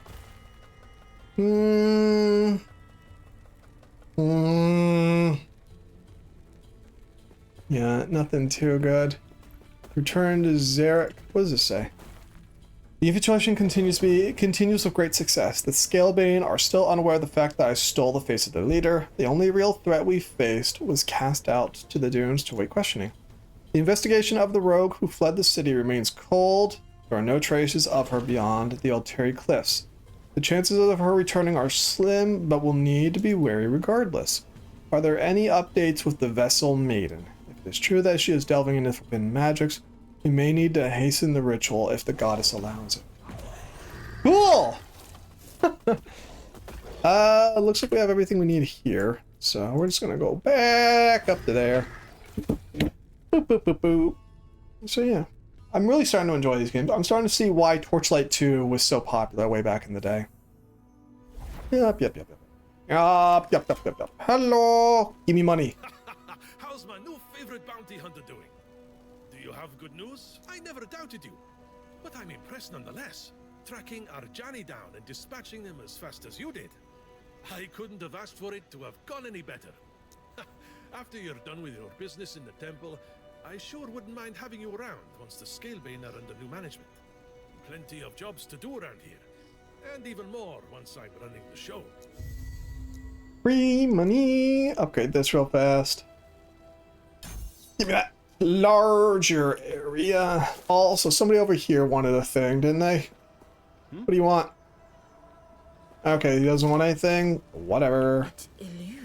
I'm gonna return you again. Looking at the new leader of the Scalebane, thanks to your help. And plenty of my own effort, of course. I may be a thief, and a rogue, and a backstabber, and wanted in every city you've ever heard of. Despite all that, I'm true to my word. Especially for a friend. I've already got everything laid out and ready to go. I know exactly how to get us both into the temple, since I need to head there for my own business as well. Win-win, right? All we need to do is go on a little jaunt, then steal a giant eagle, and fly to our destination. All right. Well, first off, you're going to stop by the oasis. It's a lovely place this time of year, as long as you don't mind hordes of desert beasts who are looking to rip you apart. Once you're done there, you should reach the crystal mine. Not many people go in there and come out breathing, but I'm sure you'll be fine. After that, you'll be awfully close to the Osprix war camp.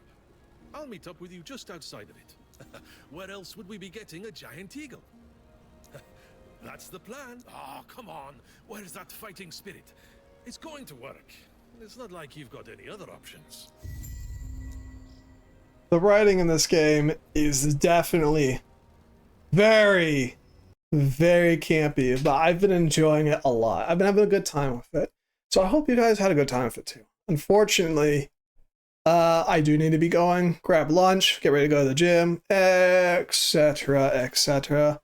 Because life is, no, what do I keep saying? No straight roads. No straight roads. No straight roads. So, yeah. Thank you for joining me. The fact you're still here. My name's Brandir. Streaming again this Sunday, Saturday for y'all. Probably more or less Epoch, because I've been having a blast with this. It's been a good time. If not, maybe Minecraft, maybe Warframe, maybe Soulframe. Who knows? Probably gonna move on those ones. But yeah, thank you for joining me. The fact you're still here. My name's Brandir. I hope y'all have a lovely evening, and I will see you when I see you. Bye-bye.